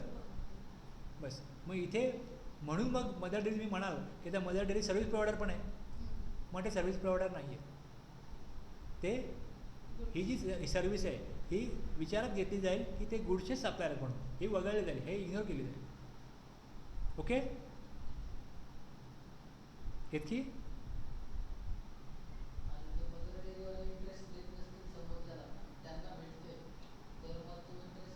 नाही. बघा कसं होतं, आपण आता कोणाच्या अँगलनी बघतोय, जो व्यक्ती गुड्सचा सप्लाय करतोय तो गुड्सचा सप्लायर आहे हे केव्हा मानलं जाईल, तो गुड्सचा सप्लायर आहे.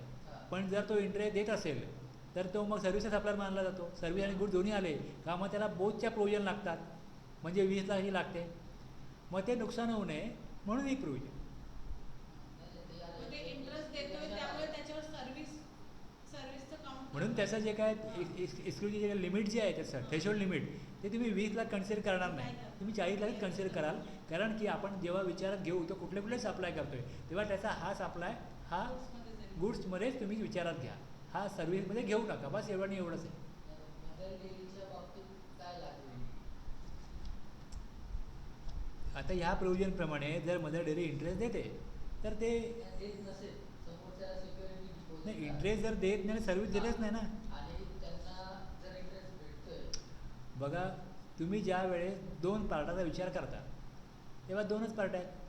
मी समजा मदर डेअरीचा एजंट आहे, मदर डेअरीच्याकडून मी रिलेशनशिप घेतलेली आहे, मदर डेअरीने मला रिलेशनशिप दिलेली आहे. तर तुम्हाला सप्लायर म्हणून कोणाचा विचार करायचा आहे?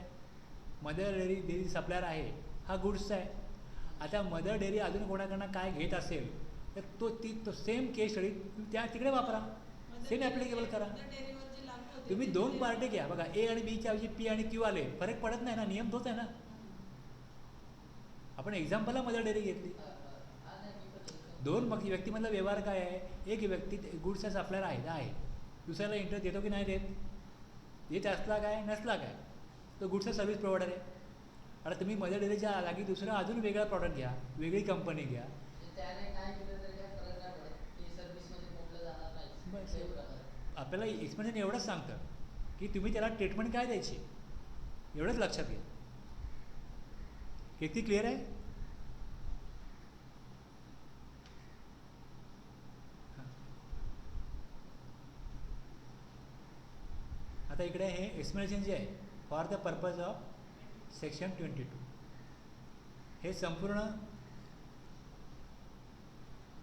हे एक्सप्लेनेशन फक्त 1साठी होतं. हे जे वरचं एक्सप्लेनेशन आहे हे फक्त 1साठी होतं. तुम्ही जेव्हा बघता इकडे सबसेक्शन 1 जो आहे त्याकरता होतं, आणि 2, 3, 4 जे आहेत ह्या सगळ्याला मिळून आहे. आता आपण सबसेक्शन 2 बघणार आहोत. लक्षात घ्या आपलं टार्गेट आहे ना हे आहे, आपल्याला हे पूर्ण समजून घ्यायचं आहे. आता आपण 1 समजून घेतला, इतक्या कालपासून आपण सुरुवात केली आणि आजही आपण कुठपर्यंत आलो आहोत?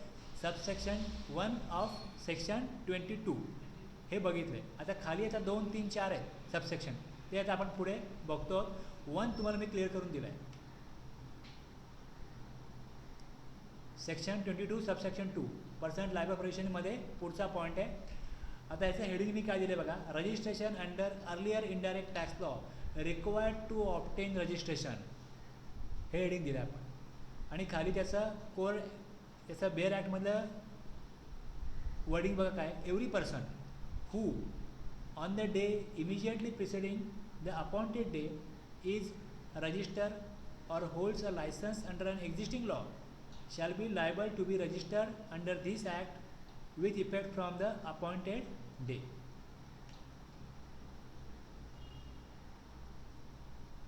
ते टेक्स्ट होतं. आता बघा इथे आपण टेक्स्ट घेतोय आणि त्याच्यामधलं वर्ड टू वर्ड आपल्याला समजून घ्यायचं काय. सबसेक्शन 2 बघतोय आपण आता. Registration under earlier indirect tax law required to obtain registration. Indirect tax लॉमध्ये समजा एखादा मॅन्युफॅक्चरर असेल, त्याच्याकडे एक्साइटेशन असेल, ते गुड्स सेल करतो, तो वॅटचा असेल. जर सर्व्हिस प्रोव्हायडर असेल तर सर्व्हिस टॅक्सचा असेल, ट्रेडर असेल तर वॅटचा असेल. म्हणजे एक्झिस्टिंग लॉमध्ये एखादा पर्सन रजिस्टर असेल तर 1 जुलै हा अपॉइंटेड डे आहे. 1 जुलैपासून त्याला GSTमध्ये तो ॲटोमॅटिक रजिस्टर होईल. 1 जुलै 2017. 1 जुलै 2017 ही जी डेट आहे. Every person who on the day immediately preceding the appointed day is register all holds a license under an existing law. जर एक्झिस्टिंग लॉमध्ये त्याकडे लायसन असेल किंवा रजिस्टर असेल तर तो GSTमध्ये 1 जुलैपासून त्याला रजिस्ट्रेशन घ्यावंच लागेल. तो यात रजिस्टर होईलच. म्हणजे shall be liable to be register under CGST act with effect from 1 जुलै 2017. आता गव्हर्नमेंटने काय केलं, जे वॅटमध्ये, सर्व्हिस टॅक्समध्ये, एक्साईजमध्ये रजिस्टर होते त्यांना गव्हर्नमेंटनी एक प्रोव्हिजनल ID दिला. प्रोव्हिजनल ID आणि पासवर्ड दिला आणि सांगितलं GST पोर्टलला जा, कॉमन GST पोर्टलला जा आणि तिकडे जाऊन तुम्ही लॉग इन आणि पासवर्ड बनवा आणि तिकडे जाऊन तुम्ही आता यापुढे कॉम्प्लायन्सेस करा. आता जर एखादा व्यक्ती नवीन रजिस्ट्रेशन घेतो तर त्याला काय डॉक्युमेंट सबमिट करायला लागतात. ते डॉक्युमेंट सबमिट करण्याकरता जे एक्झिस्टिंग लॉमध्ये रजिस्टर आहेत त्यांना पण ते ऑब्लिगेशन होतं. मग त्यांना गव्हर्नमेंटने सांगितलं की रूल 24 प्रमाणे migration of persons register under the existing law त्यांना मायग्रेट केले गेले. जसं आपण बघतो की वादळ होतं किंवा काय असं जेव्हा चक्रीवादळ वगैरे येतं त्या भागातनं सगळ्या लोकांना दुसरीकडे स्थलांतरित करतात, त्याला मायग्रेशन म्हणतात. तसं तुम्ही आता वॅट रेजिम बंद झाला, वॅट आता कलेक्ट करायचं नाही, वॅट जमा करायचं नाही. मग जे वॅटमध्ये एक्साईजमध्ये सर्व्हिस टॅक्समध्ये जे पर्सन रजिस्टर होते त्यांना स्थलांतरित केले गेले, मायग्रेट केले गेले जी एस टीमध्ये. मग आता जर का जी एस टीमध्ये त्यांना मायग्रेट केले मग त्यांना जी एस टीमध्ये आता 1 जुलैपासून जे बिलिंग करायचं आहे, अगोदर ते त्यांच्या वॅटच्या बिलावरती वॅटचा नंबर टाकत होते, एक्साईजच्या बिलामध्ये एक्साईजचा नंबर टाकत होते आणि समोरचा व्यक्ती जेव्हा क्रेडिट घ्यायचा तर त्याला समजायचं की हा रजिस्टर्ड पर्सन आहे, याचा जी एस टी नंबर याचा वॅट नंबर कुठला आहे हे कळत होतं, एक्साईज नंबर कुठला आहे कळत होतं. मग आता जी एस टी नंबर कुठला आहे कसं कळणार? त्यांना मायग्रेट तर केले. मग गव्हर्नमेंटनी त्यांना प्रोव्हिजनल आय डी, आजचा जो आपला जी एस टी नंबर आहे तोच दिला, पण त्याला नाव दिलं प्रोव्हिजनल आय डी आणि त्यांना जी एस टी पोर्टलवरती युजर आय डी आणि पासवर्ड प्रोव्हिजनल आय डी दिला आणि त्यांना सांगितलं तिकडे जाऊन तुम्ही काय करा युजर आय डी आणि पासवर्ड क्रिएट करा आणि जी एस टी पोर्टलला त्यांना मग लॉग इन करण्याकरता ती सोय उपलब्ध करून दिली. ती केल्यानंतर त्यांना एक कालावधी दिला रूल 24 प्रमाणे की त्या कालावधीमध्ये त्यांनी काय करायचं, त्यांची डॉक्युमेंट जी आहे ती सबमिट करायची. मग ती मग जी एस टी डिपार्टमेंट ती व्हेरीफाय करेल, ॲप्रूव्ह करेल आणि मग त्यांचा प्रोव्हिजन आय डी जो आहे तो फायनल होईल. अप्रुव्हल मिळाल्यानंतर मग त्यांना अप्रूव्ड जी एस टीचं रजिस्ट्रेशन सर्टिफिकेट मिळेल. अशी प्रोसिजर सबसेक्शन 2 सेक्शन 22 प्रमाणे इथे आहे. अदरवाईज 1 जुलैला कोणच व्यक्ती जी एस टीमध्ये नसता, होईल 10 लाख क्रॉस त्या बघू, 20 लाख होईल त्या बघू त्याच्यामध्ये, तसं नाही आहे. जर एक्झिस्टिंग रिजिम बंद करताय, वॅट एक्साईज सर्व्हिस टॅक्स बंद करताय, मग ते ॲटोमॅटिक मायग्रेट झाले सबसेक्शन 2 सेक्शन 22 प्रमाणे जी एस टीमध्ये. Migration into G S T of a person having registration under state VAT central excise and service tax. In such a case, State VAT Department will provide provisional ID and password to such person for migrating into GST. Such person is not required to be separately migrated from Central Excise or Service Tax registration. If this migration is already done by State VAT Department, he must just submit the application reference number ARN generated by the common portal before the Central Excise and Service Tax Department as proof of his migration. बस. एखादा व्यक्ती फक्त वॅटमध्ये register आहे तर त्याला watt department देईलच, पण एखादा व्यक्ती service टॅक्समध्ये तर त्याला वॅट डिपार्टमेंट देईल. मग सर्व्हिस डिपार्टमेंट सांगेल की तुझ्या नंबरचं काय झालं, त्यांनी सांगायचं की माझा ARN नंबर आहे, मला वॅट डिपार्टमेंटने दिलेला आहे, बस मी आता जी एस टीमध्ये आता आहे. If a person is an existing PAN-based service tax assessee having 5 branches or 5 different states with its head office in another state and he has to enroll in GST, then he will need to be registered in each of the states from where services are provided. Section 22 Subsection 2 प्रमाणे एखादा person आहे ज्याकडे service tax number आहे. Service टॅक्समध्ये काय होतं, सेंट्रलायझेशन होतं. म्हणजे जर तुमच्याकडे सर्व्हिस टॅक्स नंबर तुम्ही एकदा घेतला का तुम्ही ऑल ओव्हर इंडियामध्ये कुठेही सर्व्हिस द्या, कुठेही ऑफिस बनवा, दुसरा नंबर घेण्याची तुम्हाला आवश्यकता नव्हती. पण आता जी एस टीमध्ये काय झालं, प्रत्येक स्टेटमध्ये वेगळं रजिस्ट्रेशन घ्यावं लागतं. मग जसं आता मोबाईल कंपनी होती, टेलिफोन कंपनी होती, त्यांची जी सर्व्हिस आहे बस एक G S T service tax number आहे त्यांचा, सर्व्हिस कुठे पण देऊ एकच नंबर चालत होता. पण त्या सर्व सर्व्हिस प्रोव्हायडरना आता ते जेवढ्या स्टेटमध्ये सर्व्हिस प्रोव्हाइड करतात तिकडे त्यांना जी एस टीमध्ये नंबर घेणं गरजेचं झालं. काही गोष्टी चांगल्या झाल्या यांच्या बाबतीत हे म्हणतील वाईट झालं आमच्या बाबतीत. वाईट झालं. एकच भरायचं होतं आता 5 ठिकाणी बस. त्यांचं काम वाढलं. Since in this case, services would be have been provided from 5 branches. Along with head office, he will require separate registration for each of these states under GST as per section 25(1). आपण पुढे जाऊन ते बघणार आहोत. ठीक आहे. आता आपण बघतोय सेक्शन 22.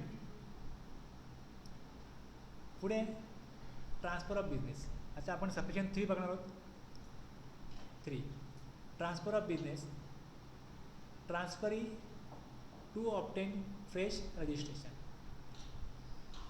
वडील बिझनेस करतात, वडिलांचं वय झालं किंवा वडिलांचा समजा मृत्यू झाला, तर जर जिवंतपणी वडिलांनी आपल्या मुलाला बिझनेस दिला ओके, किंवा वारसा हक्काने त्याला बिझनेस मिळाला, या दुसऱ्या कुठल्याही ह्या दोन्ही केसमध्ये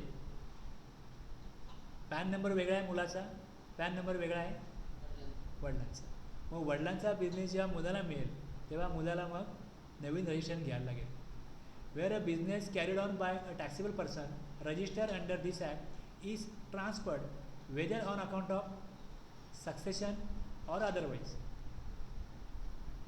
टू अनदर पर्सन. म्हणजे वारसा हक्काने मिळो, जायदाद म्हणून मिळो, किंवा त्यांनी बिझनेस विकला असेल म्हणून मिळो, काही असेल otherwise, to another person as a going concern. As a going concern the transferee or the successor, as the case may be, shall be liable to be registered with effect from date of such transfer or success. Transfer of business जे आपण वाचत असतो ना तेव्हा ॲक्टमध्ये आहे ना असं सरळ स्ट्रेट तुम्हाला सेंटेन्स दिलेलं असतं. पण तुम्ही जर तुम्हाला ते इंटरप्रेट करायचं असेल तुम्ही त्याला असं तोडू शकता. बघा, where a business carried on by a taxable person आहे, जो रजिस्टर आहे under CGST act, okay, is transferred. बघा, टॅक्सेबल सप्लाय करतो, टॅक्सेबल पर्सन आहे, रजिस्टर आहे CGST ॲक्टमध्ये, is transferred whether on account of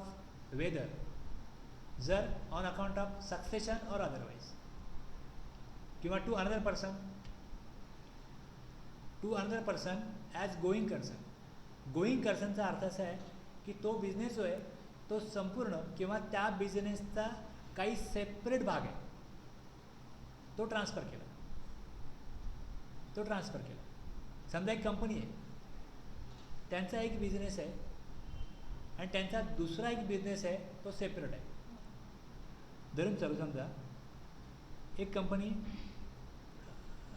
वेगवेगळे बिल्डिंग वगैरे बनवते, बिल्डर आहे, बिल्डिंग बनवतात, रस्ते बनवतात, कुठल्याही प्रकारचं कन्स्ट्रक्शन वर्क कॉन्ट्रॅक्ट करतात आणि त्यांना वाटलं अरे आपल्याला सगळीकडे सिमेंट लागतं, आपण सिमेंटचा एक वेगळा बिझनेस सुरू करूया, आपल्याला मिळेल नाही आपण दुनियेला पण विकू. म्हणून त्यांनी सिमेंटचा एक बिझनेस सुरू केला.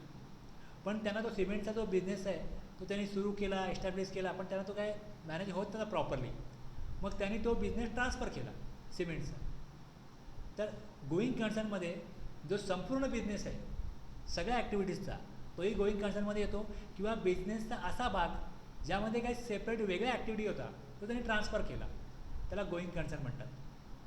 आणि तुम्ही गोईंग कन्सर्न म्हटलं का त्या कंपनीचे किंवा त्या वेगळ्या बिझनेसचे ज्या ऑर्डर्स आहेत त्याही तुम्ही दिल्या, तिथले एम्प्लॉईज त्यांचे, जे डेटर्स आहेत त्यांचे, क्रेडिटर्स त्यांचे, देणी घेणी सगळी त्यांची, सगळं विकून टाकलं तुम्ही. मी सांगितलं आमचं मार्केट एवढं आहे, तर यापुढे जे कस्टमर आहेत ते तुम्हाला असतील, जी आजपर्यंत आम्ही TVला, केबलला, रोडला, रेल्वेला जी ॲडव्हर्टाईज केली, ती गुडविल जे बनवलं सगळं तुम्हाला मिळणार आहे. मग देणं घेणं सगळं तुमचं आता. संपूर्ण बिझनेस दिला किंवा बिझनेसचा असा सेपरेट काय भाग होता तो दिला, त्याला गोईंग कन्सर्न म्हणतात. To another person as going concern. तुम्ही असं जेव्हा सरळ वाचता ना तुम्हाला असं कुठल्याही गोष्टी स्किप जरा कळत नाही, अर्थ लावायला चाल तुम्हाला समजणार नाही, मग त्याला असं ब्रेक करायचं आणि मग एकी समजून घ्यायचं. Whether a business carried on by a taxable person registered under CGST act. मग मी याला एक ॲरो दिला, हा एक पॉईंट मला कळला, मग मी दुसरा एक ॲरो दिला, वेगळा पॉईंट काढला. Whether on account of succession or otherwise to another person as going concern. मला गोईंग कन्सर्न विषय आडला, मी गोईंग कन्सर्नवरती गुगल सर्च केलं, माहिती काढली, गोविंद कर्सनचा अर्थ काय. The transferee or the successor, as the case may be, shall be liable to be registered with effect from the date of such transfer or succession. बस कळलं. मालक बदलला, तर नवीन मालकाला तो बिझनेस घेतल्यानंतर नंबर घ्यायला लागेल. बस हा याचा थोडक्यात अर्थ आहे. आता बघा गोईंग कन्सर्नचा अर्थ पण दिला इकडे की transfer of a going concern means transfer of a running business.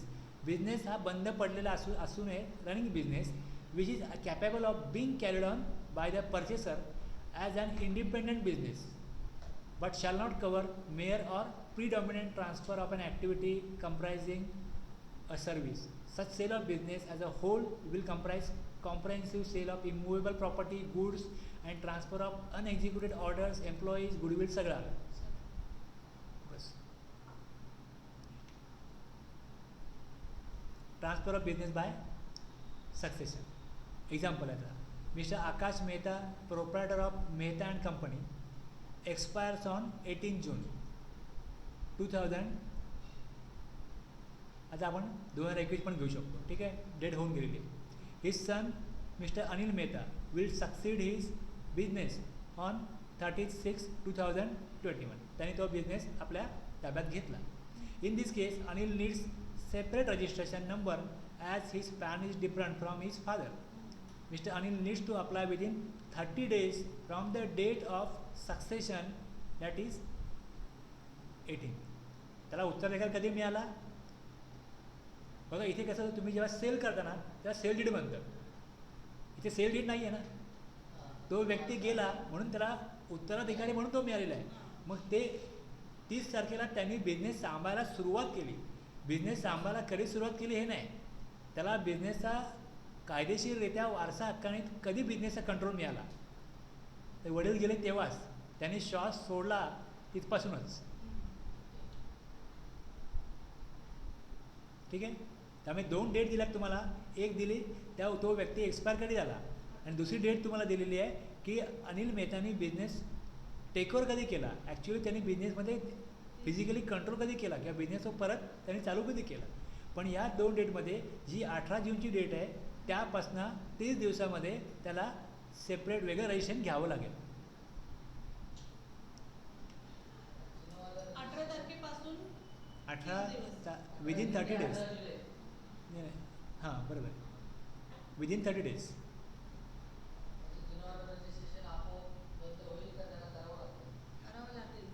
आता बघा जो व्यक्ती एक्सपायर्ड झाला आहे तो तर ते कॅन्सलेशन करणार नाही. आणि मग समजा त्याच्या अकाउंटला काही ITC असेल, काय लायबिलिटी असेल, काय सगळ्या लायबिलिटी आता त्याच्या झाल्या, ITC पण त्याचा झाला. मग त्या दोन्ही फॉर्मॅलिटीज तोच करेल जो वारस आहे. मग त्या दोन्ही केल्यानंतर तिकडचा कॅन्सल होईल, इकडे जेव्हा मायग्रेट होईल हे सगळ्या. आणि जेव्हा तुम्ही रजिस्ट्रेशन घेता तेव्हा तिकडे रिझन द्यावं लागतं की तो का करणार आहे. तर सक्सेशन म्हणून तो करतो आहे, तो घेतो आहे. मग अगोदरचा नंबर काय होता, तो नंबर काय, मग तो नंबर टाकायला लागेल, ही टाकायला लागेल. हे सगळं फॉर्मॅलिटीजमध्ये असतं, हे सगळं प्रोसिजरमध्ये असतं.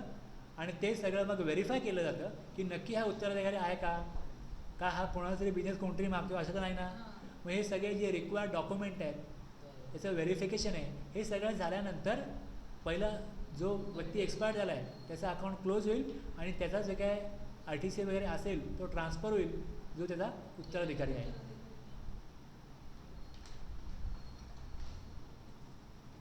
दुसरं बघा की 2 कंपन्या एकत्र येतात, आयडिया वोडाफोन वगैरे असं अमलगमेशन होतं.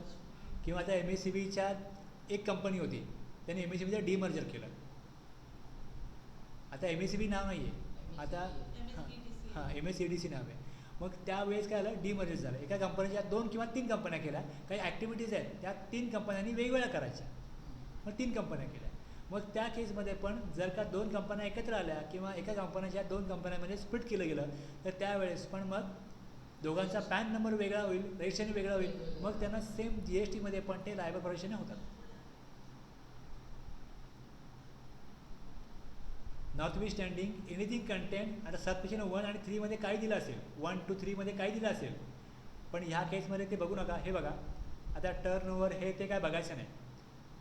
In the case of transfer pursuant to sanction of a scheme or arrangement for amalgamation, or as the case may be, demerger of two or more companies pursuant to an order of High Court, tribunal, otherwise the transfer shall be liable to be registered with effect from the date on which the registrar of companies issue the certificate of incorporation, giving effect to such order of the High Court or tribunal. आता एवढं सगळं का दिलं आहे? Amalgamation किंवा demerger ही जी काय process आहे company ॲक्टप्रमाणे त्यांना ते सगळं करावं लागतं, आणि ते करण्याची जी पद्धत आहे त्या संदर्भात काही शब्द इकडे आलेले आहेत. त्यांना सगळी ही मान्यता मिळाली आणि त्यांना मग रजिस्टर ऑफ कंपनीजनी इश्यू केलं सर्टिफिकेट ऑफ इनकॉर्पोरेशन. वेगळी कंपनी म्हणून ती अस्तित्वात आली अमलगमेशनमुळे किंवा डीमर्जरमुळे. मग त्यांना त्या डेटपासनं the transferee shall be liable to be register with effect from the date on which the register of companies issue a certificate of incorporation. म्हणजे ती कंपनी ज्या वेळेला अस्तित्वात येईल त्या डॉक्युमेंटप्रमाणे त्या डेटपासून त्यांना रजिस्ट्रेशन घ्यायला लागेल.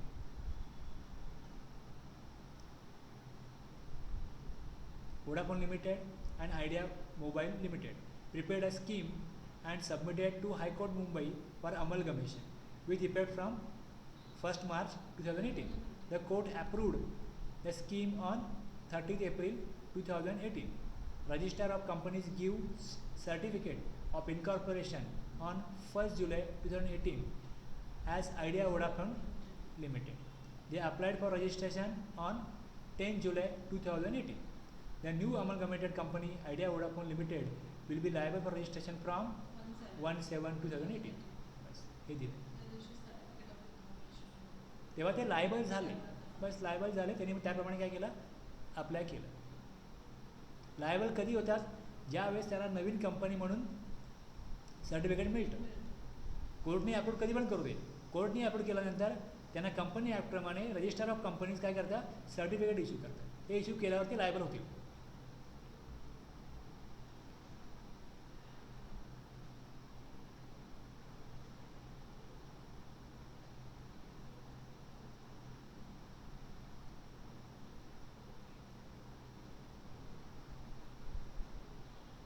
आता आपण जे ॲग्रिगेट टर्नओव्हर म्हणून बघितलं त्याबद्दल पण एक एक्सप्लेनेशन आहे. The aggregate turnover shall include all supplies made by taxable person whether on his own account or made on behalf of all his principals. आता एक्झाम्पल बघायचं काय, Mohini enterprises has appointed Messrs Besfords and associates to its agent. मेसर्स Besfords and Associates makes supply of goods on its own account as well as on behalf of Mohini Enterprises. All the supplies of goods made by Messrs. Besfords and Associates as agent of Mohini Enterprises as well as on its own account will be included in the aggregate turnover of Messrs. Besfords and Associates. तुम्ही स्वतःच्या अकाउंटला विका, दुसऱ्याच्या वतीने तुम्ही स्वतः विका. जर इनवॉइस तो एजंट बनवतो तर तो त्याचाच सप्लाय मानला जातो. आणि मग ॲग्रिगेट टर्नओव्हरमध्ये तुम्ही स्वतःचा माल विका, तुमच्या वतीने दुसऱ्याचा माल विका, तो सगळा काय येईल, ॲग्रिगेट टर्नओव्हरमध्ये इन्क्लूड होईल. तुम्ही सांगा की हा काय माझा नाही आहे, दुसऱ्याचा आहे, तुम्ही त्याचा इनवॉइस बनवला ना, बस. जर समजा मी तुमचा एजंट आहे आणि मी दुसऱ्या व्यक्तीला सांगितलं की यांच्याकडनं माल घ्या आणि त्याच्याकरता मी काही ॲक्टिव्हिटीज केल्या, तर मी एजंट होतो किंवा नव्हतो हे कुठेच कळत नाही ना. इनवॉइस तुम्ही बनवला, पेमेंट तुमच्या अकाउंटला आलं, तुम्ही मला कमिशन दिलं, ओके. कमिशन हे माझं, कमिशन देणे माझी सर्व्हिस झाली, बस. माझ्या टर्नओव्हरमध्ये तेवढीच अमाऊंट येईल. पण मी एजंट आहे, तुमचा माल मी माझ्या अकाउंटला घेतो आणि मग मी इनवॉइस बनवतो. तुमच्या वतीने मी सेल केला आहे, पण माझ्या चॅनल थ्रू केलं ना, त्यावेळेस ती अमाऊंट माझ्या टर्नओव्हरमध्ये ॲड होईल. एवढंच आहे बघा. ते बिल सर तुमच्या कंपनीच्या नावाने त्यांना जाईल Yes. ना? मी तुम्हाला विकलं पण तुम्ही बिल होतं तर मी असं बोलू शकत नाही की हा काय माझी ऑर्डर नव्हती, माझा सप्लाय नव्हता. मी तर एजंट आहे. मग एजंट आहे तर मग एजंटनी काय करायला पाहिजे की जो त्याचा प्रिन्सिपल आहे त्याच्या डायरेक्टली बिलिंग त्याच नावाने करायला पाहिजे. The expression aggregate turnover shall include all supplies made by taxable person whether on his own account or made on behalf of all his principles.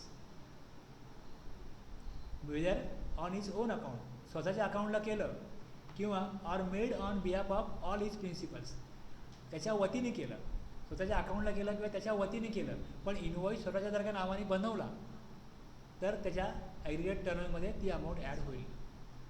बस एवढंच आहे. The supply of goods after completion of job work by registered job work shall be treated as the supply of goods by the principal referred to in section 143 मध्ये दिलेलं आहे. तो वेगळा section आहे, त्याचा reference दिला आहे फक्त इकडे. तुम्हाला समजून काय घ्यायचं आहे. हा बघा, हा प्रिन्सिपल आहे, बरोबर आहे. हा बायर आहे, हा प्रिन्सिपल आहे, हा बायर आहे. हा काय करतो, supply goods to job work. हा जॉब वर्कला पाठवला आणि मग जॉब वर्कनी काय केलं, त्याच्यावरती जे जॉब वर्क करायचं केलं. समजा माझं काम आहे चाकू बनवणं, त्याला धार लावण्याचं काम माझ्या फॅक्टरीमध्ये होत नाही. मी जॉब वर्करकडे पाठवतो, त्याला सांगतो की ह्याचं आहे ना काय कर, ह्याला धार कर, आणि माझा तो बायर आहे त्याला पाठव. हा कस्टमर प्रिन्सिपल आहे, हा बायर आहे. जॉब वर्करचा काही संबंध नाही त्या ऑर्डरशी, पण तो सांगतो जॉब वर्करला की त्याला पाठव. Supplies goods directly to buyer after completion of job work on the same. कळलं, ही प्रोसेस आहे. Supply of such goods shall be treated as the supply of goods by the principal. आता हे ह्याचा आणि ह्याचा काही संबंधच नाही आहे ना. समजा बघा, हा वाय आहे आणि हा झेड आहे आणि हा एक्स आहे. आता एक्सचा आणि झेडचा संबंध आहे ना, वायचा आणि झेडचा काही संबंध नाही. मग हा सप्लाय कोणाचा, वायचा का एक्सचा? एक्स आहे. मग ते सांगितलं इकडे. Supply of goods by the principal and the value of such goods shall be included in the aggregate turnover of the principal. बस. जर एक्सनी वायला गुड्स पाठवले तर त्यांनी ते गुड्स वायला सेल नाही केले, त्यांनी फक्त प्रोसेस करायला पाठवले, जॉब वर्क करायला पाठवले. आणि मग ते जॉब वर्क करून त्याने सांगितलं की ते तू पुढे पाठवून दे, मला परत नको पाठवू, तू ते ट्रान्सपोर्ट कर मी त्याचे चार्जेस बायरला. म्हणजे ट्रान्सपोर्टेशनचे जे चार्जेस होते मग ते इथूनच घ्यावं लागेल ना त्याला असं. आता ते चार्जेस रजिस्टर जॉब वर्कर देऊ या अजून कोण देऊ, कोणी देऊ, ॲग्रिगेट टर्नओव्हर कोणाला झाला. आणि जर का एकनी सांगितलं वायला की तू मला जॉब वर्क करून द्यायचं आणि ते ट्रान्सपोर्ट पण करायचं, बरोबर आहे, हे सगळं मिळून तुला मी 5,000 रुपये देईन किंवा 50,000 रुपये देईन. बस. आता जी कॉस्टिंग त्याने त्याला सांगितली असेल त्यात त्यांनी आपल्या ट्रान्सपोर्ट चार्जेस लावलेच असतील. बस, दोघांचं पटलं आहे. आता हा टर्नओव्हर कोणाचा होईल, हा एक्सचाच होईल ना. बस. आता त्यांनी जे जॉब वर्कचे पैसे मागितले त्यात त्यांनी ट्रान्सपोर्टचे पैसे इन्क्लूड केले असतील, बस तेवढंच केलं असेल. या अमाऊंटमध्ये काय त्या वस्तूची किंमत इन्क्लूड नाही आहे. आणि हा जो वाय आहे तो जो एक्सला काहीच देत नाही, तो उलटं घेतो एक्सकडनं. जर वाय परचेस करत असता तर वायनी पेमेंट केलं असतं ना एक्सला. म्हणजे एक्स वाय हा कुठल्याही प्रकारे बायर नाही आहे एक्सचा. आणि वायला काय करायचं, फक्त ते गुड डिलिव्हर करायचे झेडला, त्याने केले, डिलिव्हरी मिळाली त्या बायरला. आता बायर कोणाला पेमेंट करेल, एक्सला करेल. मग हा सप्लाय कोणाला झाला, बस तेच दिले. The supply of goods after completion of job work by register job worker shall be treated as a supply of goods by the principal and the value of such goods shall not be included in the aggregate turnover of the registered job worker. Job वर्करच्या aggregate टर्नओव्हरमध्ये ती value काय येणार नाही त्या गुड्सची, ती प्रिन्सिपलची value. बस, हे इथे क्लिअर केलं. जॉब वर्कर पण रजिस्टर असतात, त्यांचा पण टर्नओव्हर 20, 40, 50 लाखाच्या पुढे गेला ते पण रजिस्टर असतात. मग त्यांना जर सांगितलं हा माल तुम्ही पाठवून द्या, मग त्याला ई बिल बनवायला लागेल, ई बिल बनवेल, त्याला आपली प्रोसिजर करावीच लागेल ना. तर ती प्रोसिजर करत असताना इथे क्लिअर आहे की मला माझ्या जॉबवरचे पैसे मिळाले, या गुड्सचे माझा काही संबंध नाही.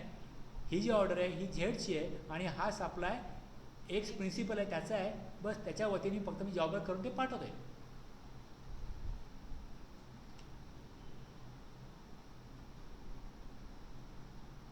असे आपण बघितले 22(1), 22(2), 22(3), 22(4).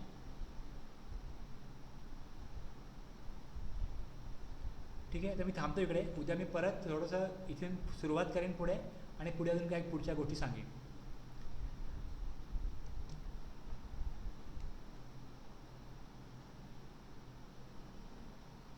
हा तुम्हाला मी या प्रोव्हाइड करेन, हे तुम्हाला मी देणार हे जे आहे ते. तुम्ही हे पण रीड करा, हे एक्झाम्पल पुन्हा रीड करा. तुम्हाला थोडंफार कुठे काय थोडंसं मी सांगितलं तर ते परत तुम्हाला वाचल्यानंतर क्लिअर होईल, चांगल्या प्रकारे क्लिअर होईल.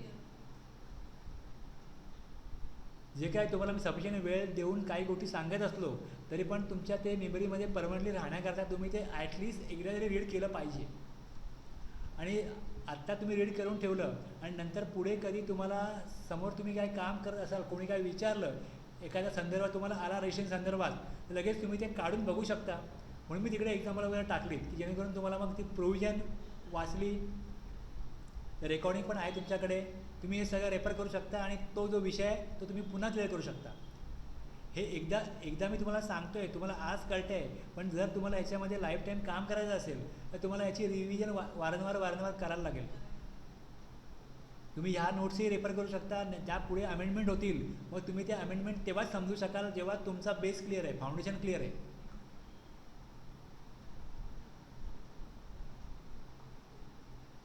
थांबूया आता.